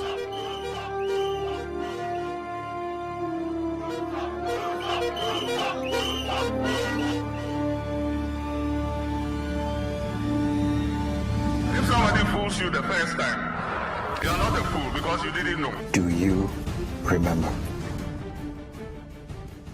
From a free Jumunia says, Nametopia or Tanina, Medumania say. Maybe they are medical and what the mommy. Out, we couldn't have enough time due to the light out. We couldn't have enough time to study, so we wait for daytime to study. It's time doing something. So now you say you see touch and I say you be saying I thought you say bright it is a normal light. It's not affecting your students. Before no, I do some over 250 the next day. Me do like they do me a sope, na 50 in the class and so. Yeah, my light, yo, it's not beba, the chair begina so chamber ma. Then minister call Dr. Quabradonko. Ekache and say, on Dumson want to me and solve ya, or be resign. I'm part, want to me and solve it. Do Sunday before then, they are very bad. Oye Juma Kra, Shupa Betty Crampy Flavor Senina, very bad, so terrible. But this time one idiot, so wonderful. Nyamako Yepa, yeah. Me printing, t-shirt printing, and then printing soon is use machines. It's not effective because you do like that into me use machine behind your printing. Next show coming to me now. Mrs. Sayeti, my Mr. Juma Begui, because one to me yes control generator. It's a my to shop no. It's a doom sonny there, a behaya pebegun you might be brave. Mrs. Akonsuyo coast on in numbers say, I'm a coast on you begui. It's a doom sonny there, I did the problem brave pa. Doom son mark, young customers know that so quiet. Her palace shop if they are boy Juma pa because one casabeno, oh baby, the way Juma no call. 4 more for Nana, 4 more for Nana, 4 more. For Nana, now what me yere a baby out to be arano. I may catch her when it so compare a bind that done with and now don't say no I be bread amount. Why being you stable may catch her and may not may catch her.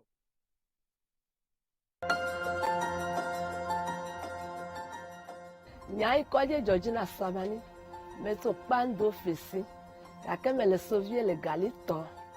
Hey, dolele evade, gravel dolele evade.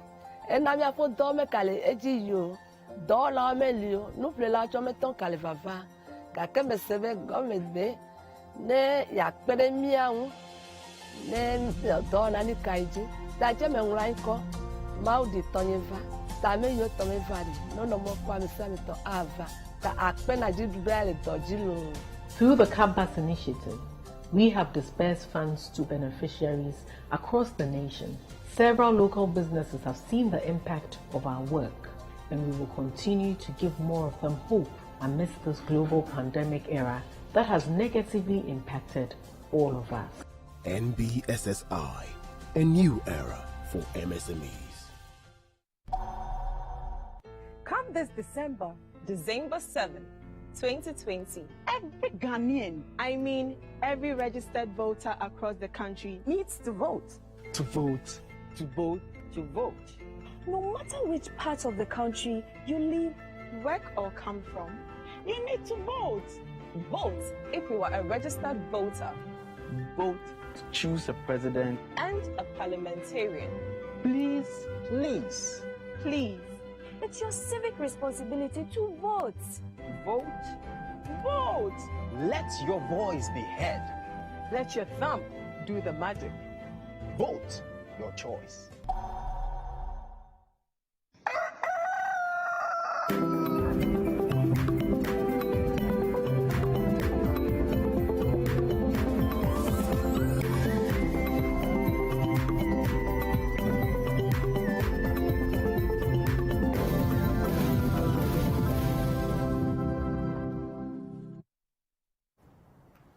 All right, welcome back. It's time for us to have a conversation on this, the nutrition segment, which is sponsored by the Farmers Market. Farmers Market, 100% hygienic and farm fresh. Now, today we're going to be talking about a very important topic.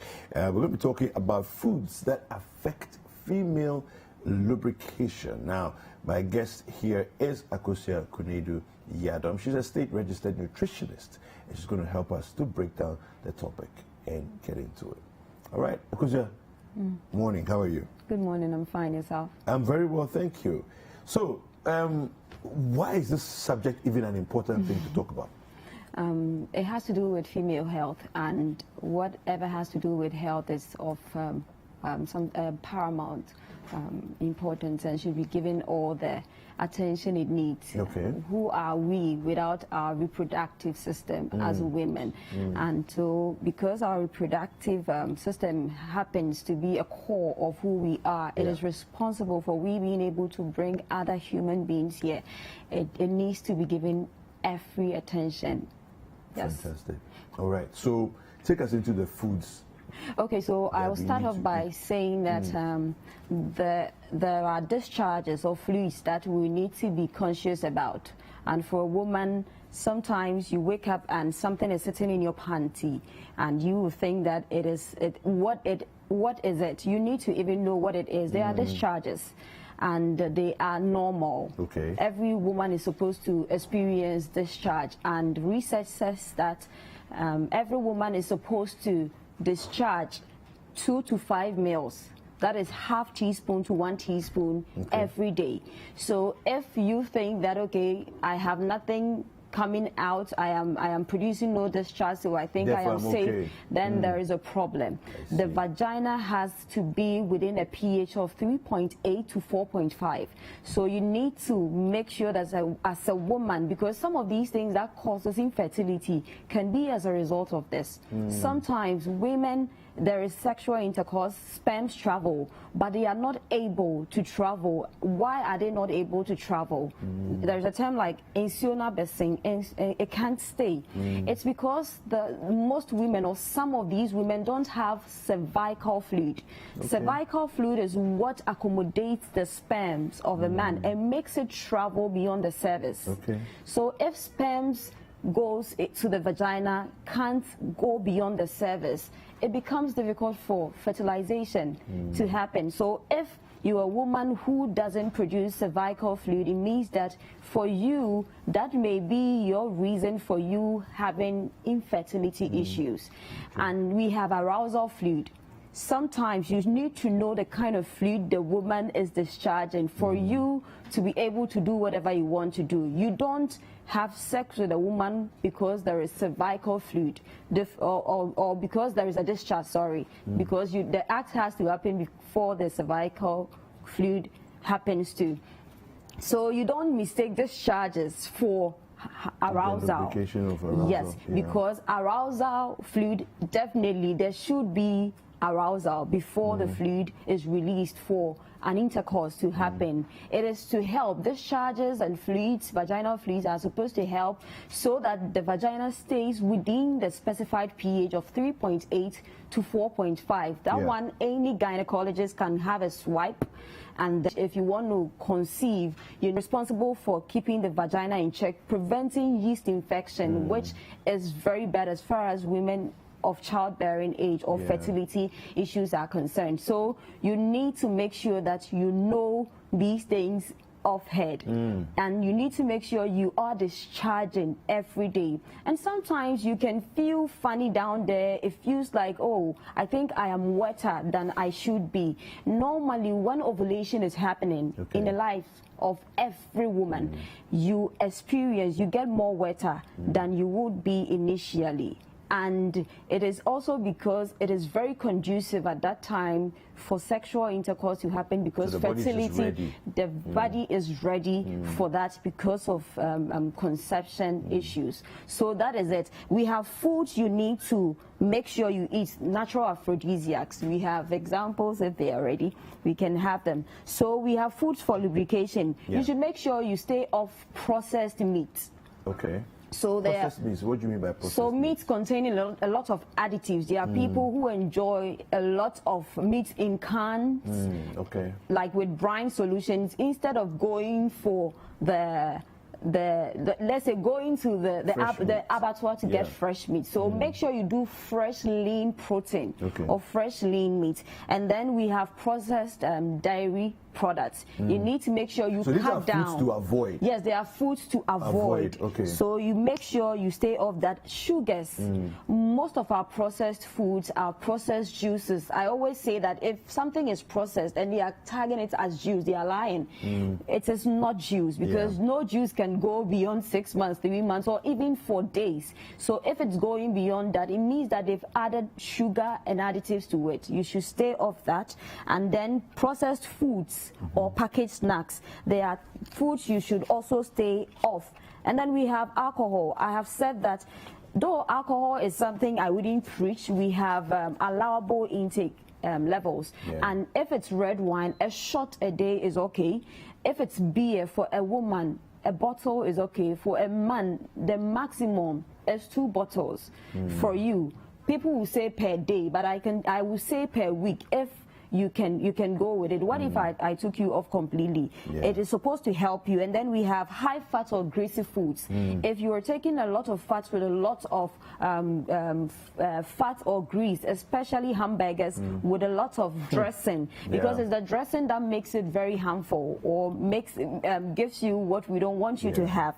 And then we have white bread. That is why on this show, mostly if we have to show bread, we've always showed wheat bread, because when you take the white bread, it's refined or processed, and so there is a release of insulin a lot than you need into the bloodstream, and that can affect the pH. And then it can affect the walls or the environment of the vagina. Everything that we put in affects our body. So you should be very conscious if you want to take care of your vagina or your vaginal health. Asparagus, coffee stick, artificial sweetened drinks. Asparagus, we preach about vegetables and all that. Coffee is also good as far as even you foods to help you with your vaginal health, but it is written here that it is part of the bad foods. Why? Because there are people who would want to have coffee beyond a cup a day. There are people every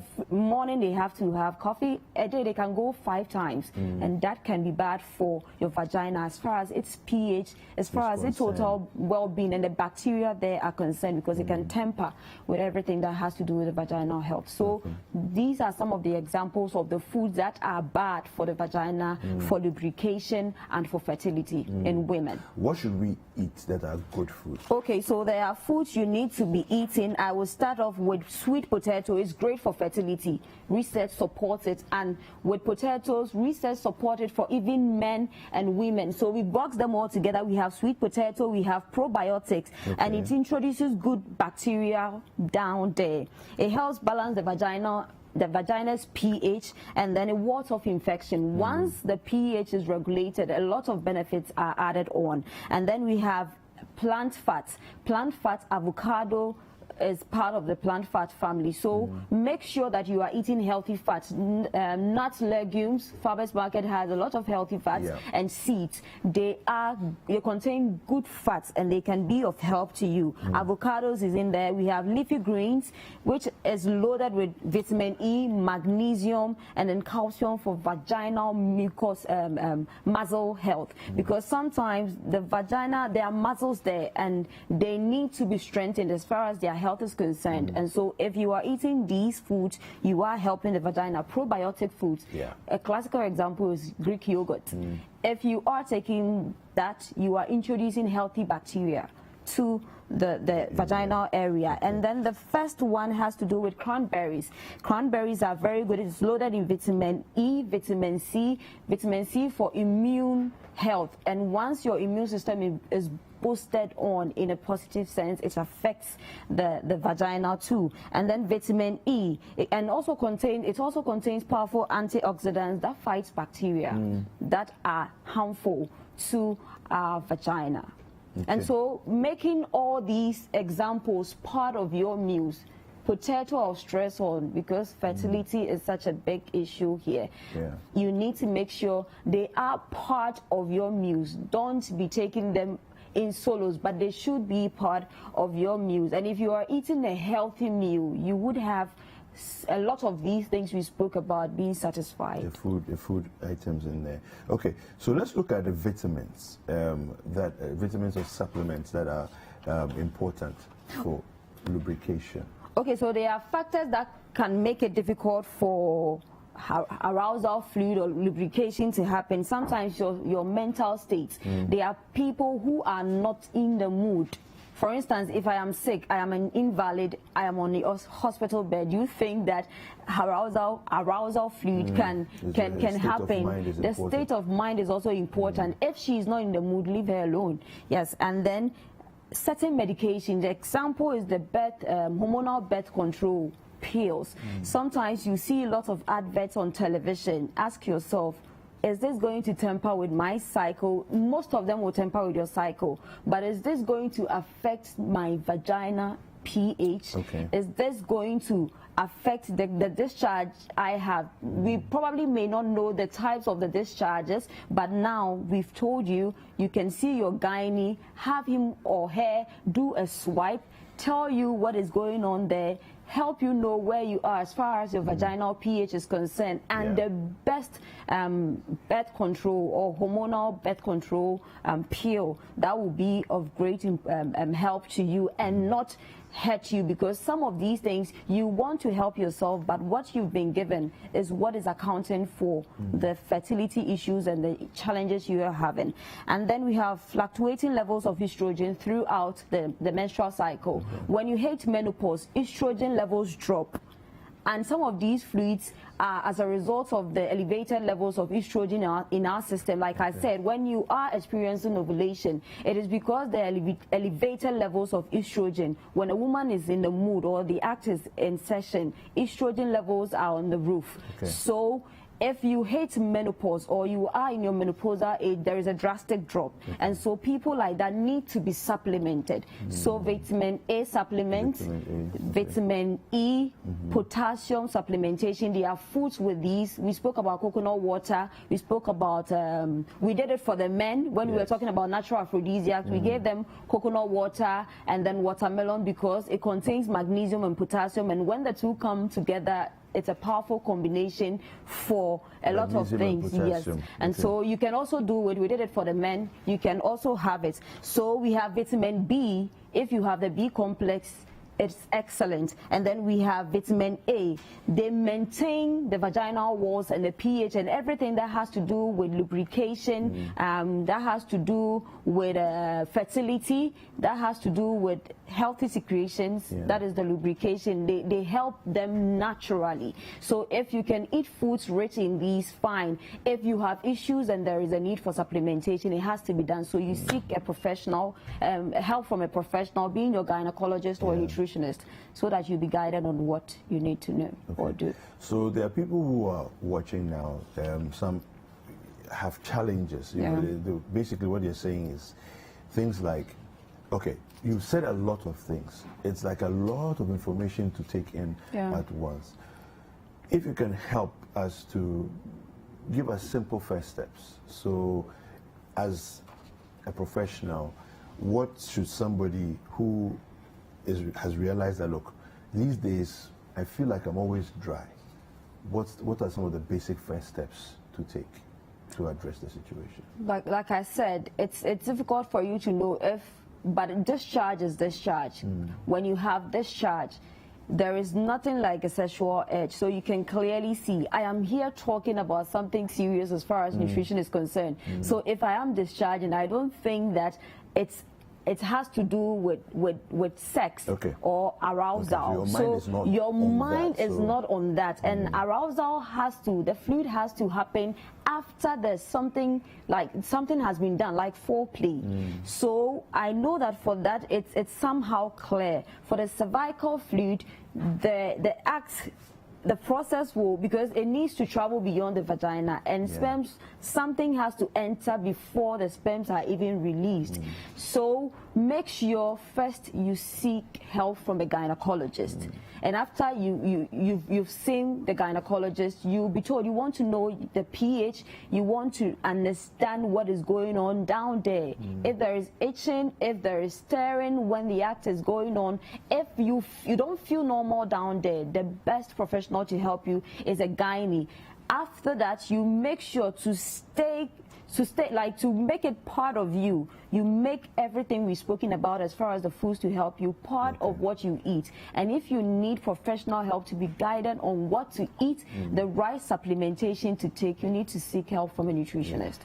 So that is what I would say. Okay, so we also have this thing within our society that, you know, there are all these people who are going around peddling you know, products. And saying that, oh, this is good for this, this one is good for this. If you're a lady and you know you need, this is good for you, and so on. Just talk to us a little bit about, from your professional perspective, your opinion on some of those things and how, what care needs to be taken. The best medicine you can give to your vagina is to eat healthy and to give it water. Just wash with water. I am not a lover of feminine wash. Okay. Because, like I said, sometimes you buy because I am here, I'm in Citi, and somebody brought it to me, so I want to buy. Our bodies are different. Ask yourself, is this going to affect the pH of my vagina? Where am I? As I sit here, I am not looking forward to having a child in 6 months' time. Yeah. If you are a newlywed, you probably are looking forward to that. So our needs are different. Make sure you are giving your vagina water, cleaning it with water, and then make sure you are eating well and making these part of your meals. And if you have issues, seek professional help, a gynecologist, a nutritionist. That is what I will say concerning this matter. And those buying stuff from outside, I always say that it's very difficult for you to find them when there is trouble.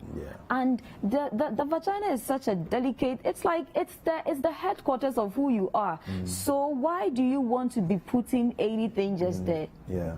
What about the things that they encourage you to drink this and eat this and drink this, and you know they have all kinds of packaged I don't know how to describe it, but they are sort of as aphrodisiacs. Well, I would say that when we're discussing that of men, we preach natural aphrodisiacs for men. And I've preached this morning natural aphrodisiacs for women. That is what I would say. No matter what they are saying about it, I would want to preach the natural way to you. Obviously, lubricants, they are allowed health-wise. Because like I said, if you are in menopause, let's say 40. I've had a friend, a woman, 35. She had menopause, so naturally her estrogen levels had dropped even before 40. Are you telling me that she's not supposed to have sexual encounters with her husband? For such a woman, lubricants will help her. And like I said, everything you are putting there has to do with your health. So you don't just walk into a pharmacy shop without any prescription form or without any professional guide or guidance to whatever you are going to buy and go like, oh, Kweku use this, and so therefore I am also going to use this. Kweku's body is not your body. 7 billion people, different faces, even twins, their DNA can never be the same. So make sure everything you are doing, do it the natural way. We've given you everything you need to know as far as the natural ways are concerned. If you need to be helped as far as lubricants are concerned, research supports it, and there are powerful lubricants you can use. I won't give it to you today. We are doing nutrition and not sex. So you need to consult your healthcare giver to be guided on what will work for you. Okay, fantastic. Where can people find you? Okay, so on Facebook, Nutritionist Akosia, on Instagram at The Nutritionist Akosia, at The Nutritionist Akosia, on LinkedIn, Twitter, Facebook, Nutritionist Akosia, and you can reach me on 0243 350206, so we talk about your vaginal health. All right, fantastic. Thank you very much. Akosia Kunidi-Yadom is a stage-registered health nutritionist, and she's been helping us to understand foods that will help with female lubrication. Don't go anywhere. The conversations continue after this break.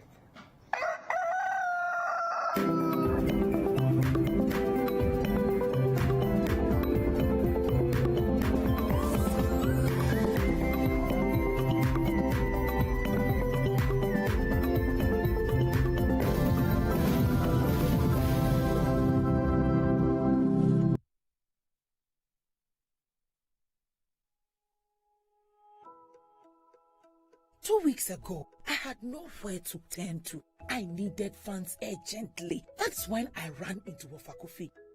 It's you, Wafakofi. Hello. It's good I saw you here. Really? You know, with businesses restarting after the lockdown, getting funds has been really difficult to pay for some of the goods in high demand, and my supply is no longer selling on credit. Sister Ama, my financial partner is Advanced Savings and Loans. Advanced stayed by my side all through the COVID crisis. They offered me grace period. They also gave me advice on how to manage my business, and now they are here to help me clear my containers by offering me a loan. Are you sure they are giving out loans even during the COVID pandemic? Yes, Advanced Ghana has you covered. So that's how I got a loan to stock up my shop.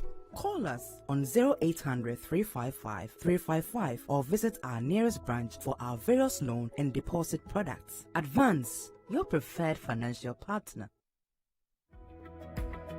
Are you diabetic?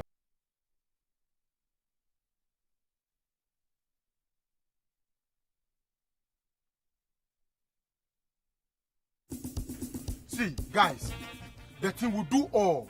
So give me 4 more. We could do more. Please be what you pour me. 4 more for what? Must answer the guy. 4 more for what? 4 more to do more for you. 4 more to store more excavators and our money. Bisabio. Or 4 more to kill Ghanaian businesses. No!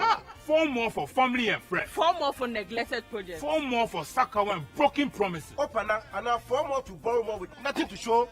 No way. Hello, 4 more for lawlessness, intolerance, and harassment of the media and the political opponent. I beg you. You make a cry self. What happened to the murders of Ahmed Swali? What about the members of the Delta Force where they attacked the court for Kumasi? Where them also brutalize innocent citizens for hours West Woburn. Even you the one that 4 more. 4 more for more corruption scandals like the PDS, Australian visa fraud scandal, currency fraud scandal, then PPE, don't call me contract for sale by the incompetent clearing agents. 4 more to steal more. No!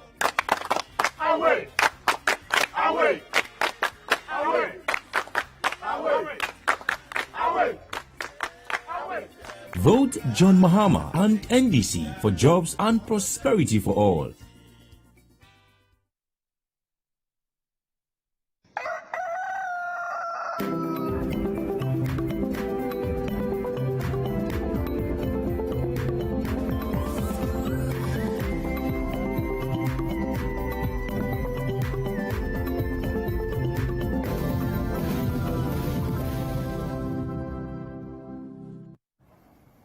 Welcome back, and we've been joined by the gentleman from White Beige International Limited and the Farmers Market.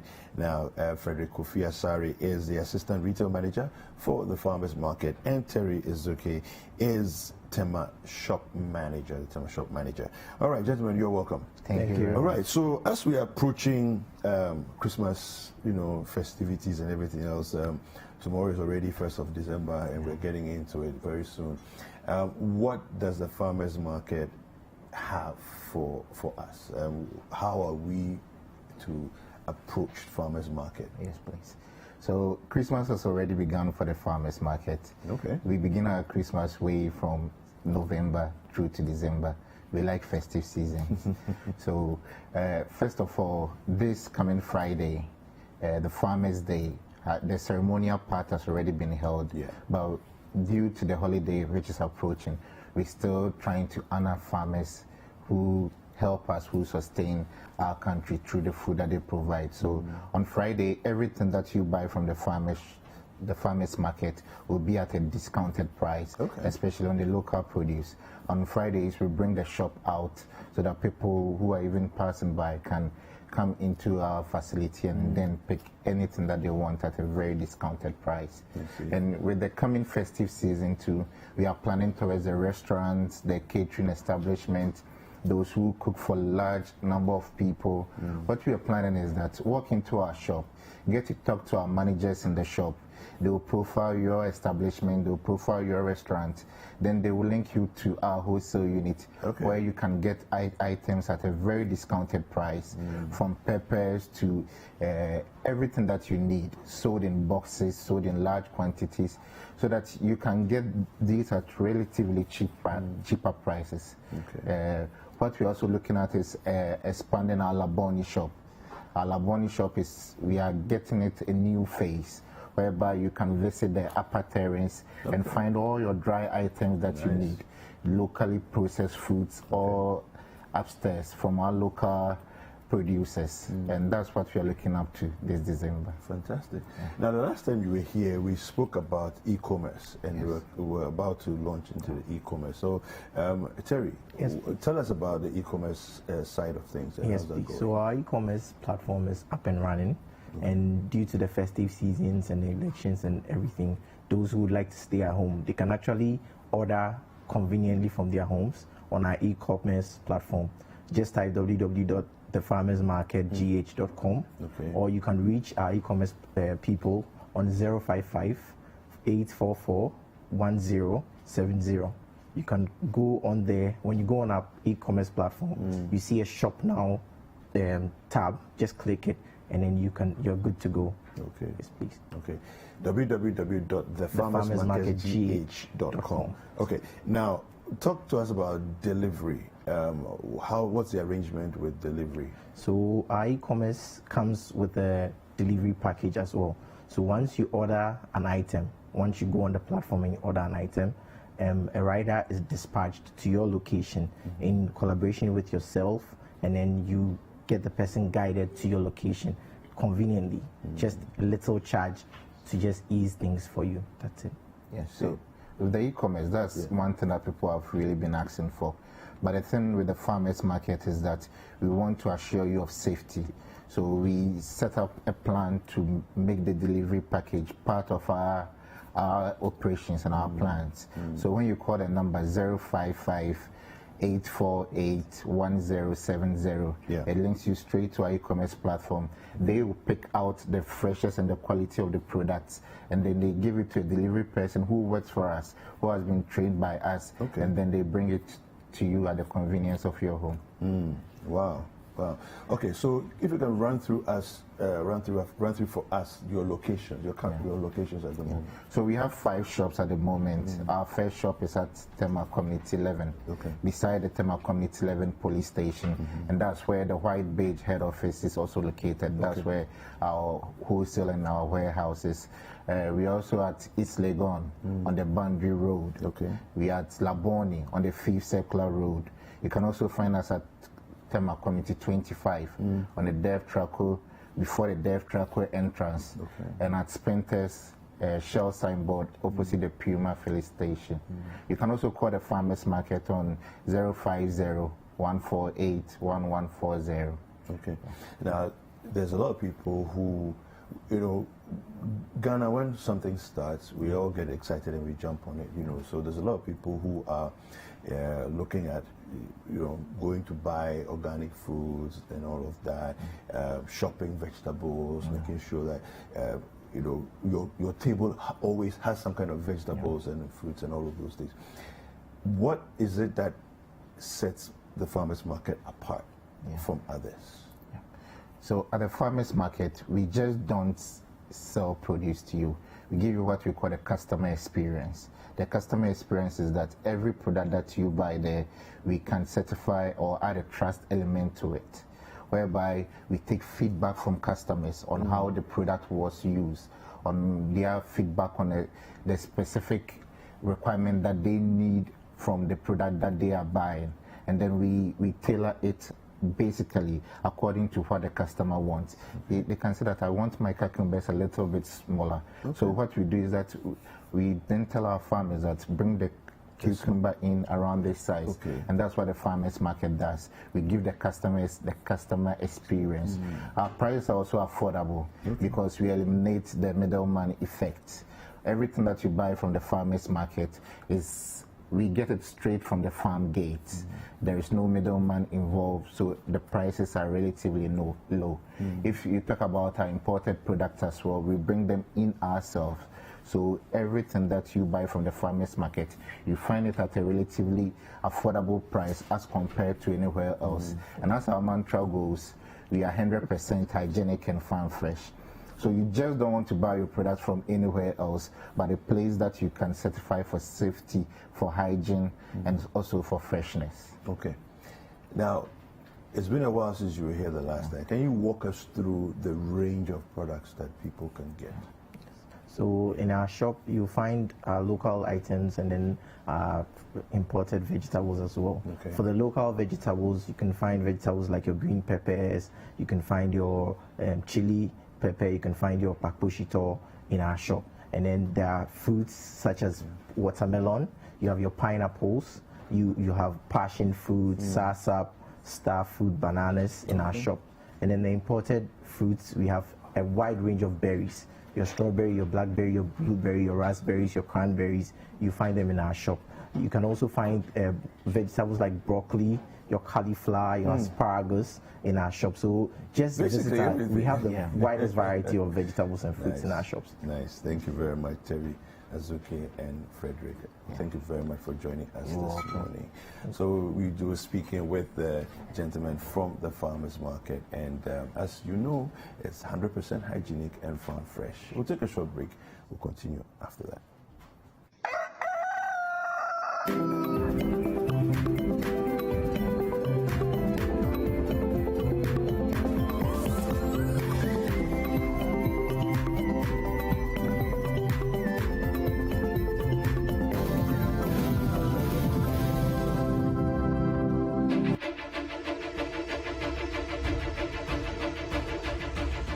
Ghana goes to the polls on December 7th, and Citi TV gets to work. From 6 a.m. on December 7th, bringing you all the action and reports with our correspondents covering all 275 constituencies. Be assured of exhaustive and definitive coverage of Ghana's 2020 presidential and parliamentary elections. Our team of seasoned journalists will dissect the issues and give minute-by-minute account of the election. Bernard Avler, Vivian Kai Loko, Kojo Akoto Boateng, Nathan Kwao, Frema Edunyame, Abena Nyameche Ampedu, Salom Adonu, Umaru Sanda Amadou, Zoe Abubeju, Duke Mensa Opoku, Nana Tufo, the Election Bureau, Ghana's election covered. Coverage starts at 6 a.m. on December 7th on Citi TV and 97.3 Citi FM.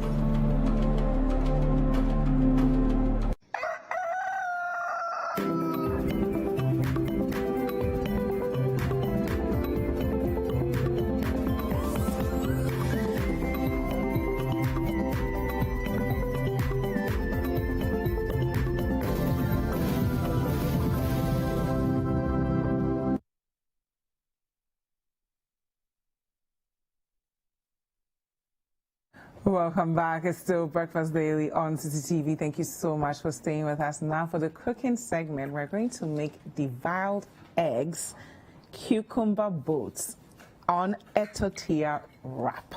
Of course, we have with us Livingston Osikoye, who is an executive chef. If you have any questions for him as we are making our meal, let us know with the hashtag Breakfast Daily, and the WhatsApp line is 0550-585832. If you're outside Ghana, just use the country code +233. Good morning, Chef. Morning to you. How are you? I'm doing well, thank you. Thank you so much for being with us. What do we have in front of us today? We have a variety from Lisa Hotel. That is some vegetables, green, yellow, red, and orange pepper. Orange pepper, some radish, some Rosa lettuces. Okay. Phasalis, kiwi, plum, cucumber, and some mint eggs. here? Yeah, we have some mint also. Okay. Yes. So if we're home, these are the basic ingredients we'll need. Yes. Okay, where do we start from? I will start with the deviled egg. Okay. Because I've already done some preparations. All right. It's just a matter of finishing it off. Okay. And I've already mixed the egg yolk. You take the egg, you cut it into two, you remove the egg yolk. Okay. You put in the pesto, some white pepper, some turmeric to give it a good yellow color. So what you're holding here is actually the egg yolk? Yeah, this is the egg yolk. Okay. So you put it in a piping bag and walk us through the ingredients again. So you had egg yolk, you had some pestos, you had some turmeric. Pesto sauce, yes. And turmeric. then mayonnaise. Mayonnaise. Yes. Okay. And salt and pepper. And salt and pepper. One that I've made. So that's what we have here. Yes. Okay. Go ahead. Yeah. So you take the half egg that you've already prepared, and you just make a filling. Okay.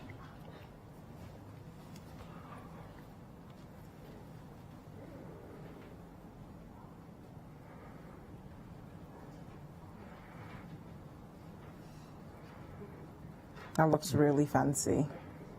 Yeah, because basically, after doing the mixture and giving it a turmeric color, it comes out even better. Okay, so this will taste better than boiling your egg and slicing it into two and calling it a day. Yes. Okay. So now it's just a matter of garnishing it. Okay, so we're gonna take a red radish. Ooh, we lost one. It happens all the time in the kitchen. Sure. You have red radish. So if you don't have this, what would be a good substitute for it at home? Oh, we have chive onions. Okay, so you can use onions if you don't have. You can use the The green part of the chive. Okay, so you can use the spring onions as well. Spring onions. Okay. There are many garnishes you can use, so basically just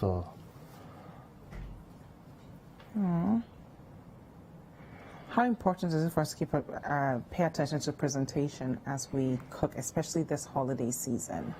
It's very important because actually it enhances the food. Basically, people eat with their eyes before their mouths.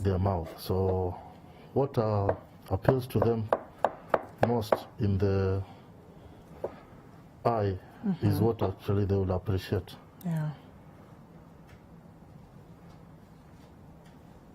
It already looks so good. Thank you. And I do a bit of chive. Okay. So we're adding our spring onions to the mix.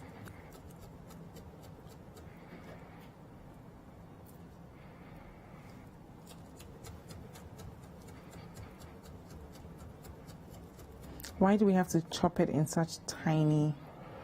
Because it's not. It's just to garnish. It's just a garnish. It's just to enhance the look, the flavor, and also the flavor. Because if it is in big chunks, you feel the onion overpowering. And that's not what you want. Yeah, we don't want that. Okay. So it's the next one. And let me know if you need help. I'm not just here to ask you 500,000 questions. I'm actually here to help you, Chef. Sure. So, can just get our little plates there. Let me put my sanitizer on the side. Okay.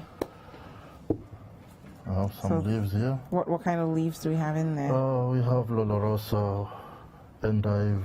We have red lamp leaves. Okay. We have quite a number. Yeah. Oh, go ahead. Don't let me stop you. Yeah. So different of them, it makes your food come out better. Okay. You can find them at the shop, different shops. Farmers market, for instance. Yeah, they for have all of instance. this. Actually, this I bought from the farmers market. Everybody gets their goodies from the farmers market. Yeah, it's quite a coincidence. I did not know that they will be here. They will be here. Okay, so this would be the deviled eggs bed. Deviled egg, and then we'll get to our tortilla. We are going to go to the tortilla now. I'm going to be a bit creative because if you don't have the tortilla, like I went today, I did not get. So, so you didn't get the tortilla? That's perfect. No, we'll find a substitute for it. Yeah, I got the. What do we have here? Is it the Lebanese? Lebanese bread. Yes. Bread, perfect. Yes. I actually even like that more because it looks like it's made locally for some reason, I think. Yeah. So perfect. So if people at home, they don't have tortilla, they can definitely use the Lebanese bread and you will get the same effect. Sure. Go ahead, Chef. I got you. So there you go. At home, you can do this with the family. Actually, it's really fun. Okay, please, let's go ahead and do the next one. So we're going to work on our tortilla, but today we're using the Lebanese bread as a substitute. Yes.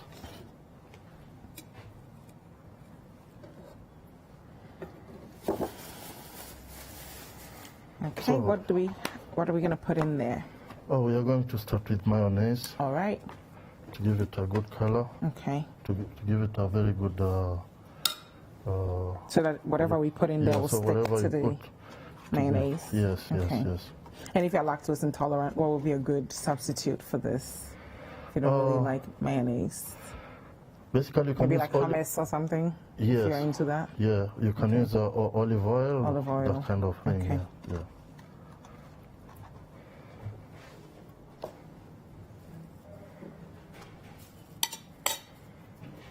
Then I'll put some of this coleslaw salad. Okay, that's coleslaw. Okay. That looks like a very filling wrap that we're making there. Yeah. So the coleslaw, just you have cabbage and carrots. Cheese and what else? Sultanas, Okay. white pepper, salt. Okay. The usual. Yeah, the usual. Okay. And then we're going to put some protein in there. That looks like, oh no.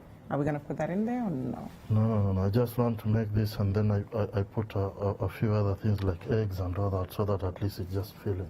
Okay. Yeah. So this time we're not adding the yolk. We're just adding the, okay, we're going to add this one as well. Okay. As well. And what are the nutritional benefits of such a wrap? Oh, please continue. This wrap is... cooking and talking. It has vitamin, it has protein, it has all manner of goodies. That will be good for your body. Yeah. So you can season it the way you want. Okay.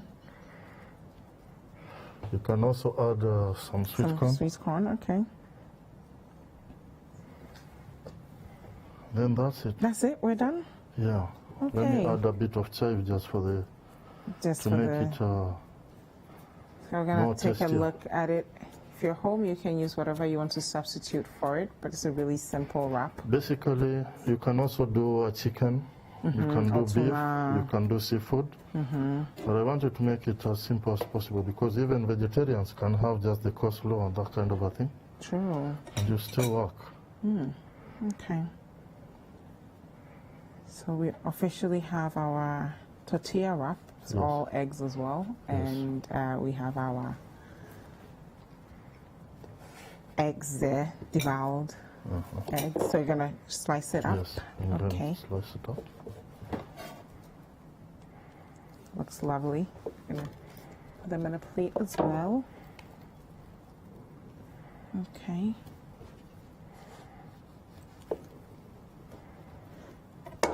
I never get my wraps perfectly. It's always falling apart every time. If you visit Alisa, for example, I'll garnish it further, but it's okay. Let it be there. Ah, okay. So I should leave it for you. Okay. Don't worry. I'm getting ahead of myself. Okay. Here you go. Yeah, you were saying if we visit Alisa, you would... Yeah, we have different types. We have beef fajita, we have chicken fajita, we have quite a number of these different dishes that I can mention later for everyone to be able to appreciate. If they don't have the time to do this with their family. Sure.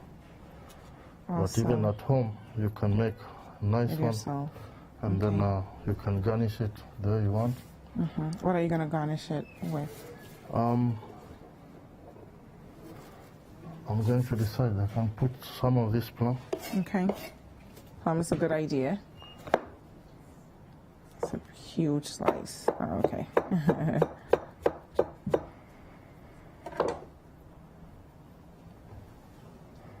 So right there you have your protein, you have your carbs, and you also have your fruits. Yes. In just that small dish.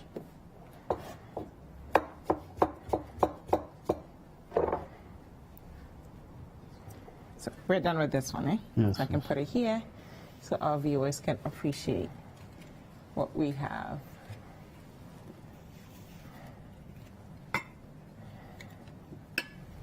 Okay. Thank you so much, Chef. Where do we find you if we want to? At Alisa. Yeah. Okay, you're at Lisa I'm all at the time. Alisa Hotel. Okay. Swiss Spirit. And that is what I do. I've been for 6 years, and we have quite a variety. Alisa is known mostly for the conference, and we have very large conference, medium, and all manner of conferences come to Alisa. Besides that, we are a town hotel, so we do mostly lunches, brunch. We have very good barbecue on Fridays, where people come and enjoy barbecues at a very affordable price. The variety is big. I love this, by the way. Thank you. It's really good. Thank you so much for being with us, Chef. Yeah, can I do the cucumber now? Oh, okay. Well, wait. Oh, yeah. Yeah, sorry. Cucumber was part of the things we were going to do. Cucumber boat. Okay. So we're going to do the cucumber boat because we've already done the... This is delicious. Thank you. So as you're doing that, I'll have David taste the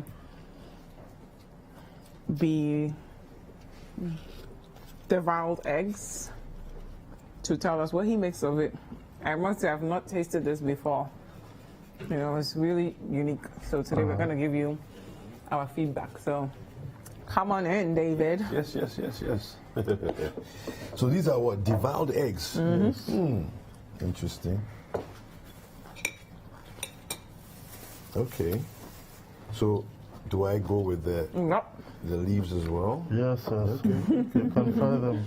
Here we go. Everybody's going healthy diet these days, so you can add some sauce if we have. I have. He ate it before the sauce was ready. I have. So we'll try another one with the sauce. No problem. Yeah. How is it? I like it. This is good for breakfast. It is. This is good for breakfast. Yeah. Do you taste the what was this one? Why am I blanking up? The sauce here. Yeah, that's pesto sauce. Yes. You taste the pesto in there? Yes, there's pesto. Okay, so maybe that's the Akua thing that I'm tasting. I'm not sure quite. There's something what in it there. Is. What is in the cucumber? Cucumber, did mixture with the onion, green pepper. Could we put this here as well? Yeah, sure. So our viewers get a look before I think I'll cut it so that it looks good. Oh, I'm having too much fun. We're glad you could stop by and taste and give us your feedback on it, David. So we have our cucumber here. Cucumber boat. Yeah, we created a boat with the tuna filling. Oh, yes. Tuna with onion, green pepper, some mayo, mustard, all those. Okay, so Kweku, we need you back because we are done with the cucumber now. Oh, so again. Should we put sauce on this? I can do that again. He's like, listen, wait, guys, I gotta put my sauce on this. So today we had the deviled eggs. We've had our tortilla wrap. We had to substitute the Lebanese wrap for tortilla. So you can actually do that at home if you don't have the Mexican tortilla available. We put coleslaw and eggs in there. That's very simple. You have some plums on the side, then you're good to go. And now we're doing a boat, cucumber boat with tuna filling and some, that looks like sweet pepper. Sweet pepper and this is balsamic vinegar. Balsamic vinegar. The taste will be too good in the it feels like there's about to be an explosion of deliciousness in my mouth. And what's this one that you're adding? This is cocktail sauce or 1,000 Island. Okay, from one of those. Yeah. So you didn't make this? No, we made. Oh, you made this? Yes. Okay. So if you visit Alisa, you'll be able to taste some of all. Thank you. Thank you very much. And more of these goodies. Thank you so much, Chef, for being with us. Thank you at home for staying. My name is Dziffa Ametam. And I'm David Sakyi. I'm good. It's delicious. Yeah. You have to come back again. This is good. This is good stuff. Our Monday is made. Enjoy yourself. Have a good day. And we'll see you same time tomorrow, 7:30. Thank you. Take care.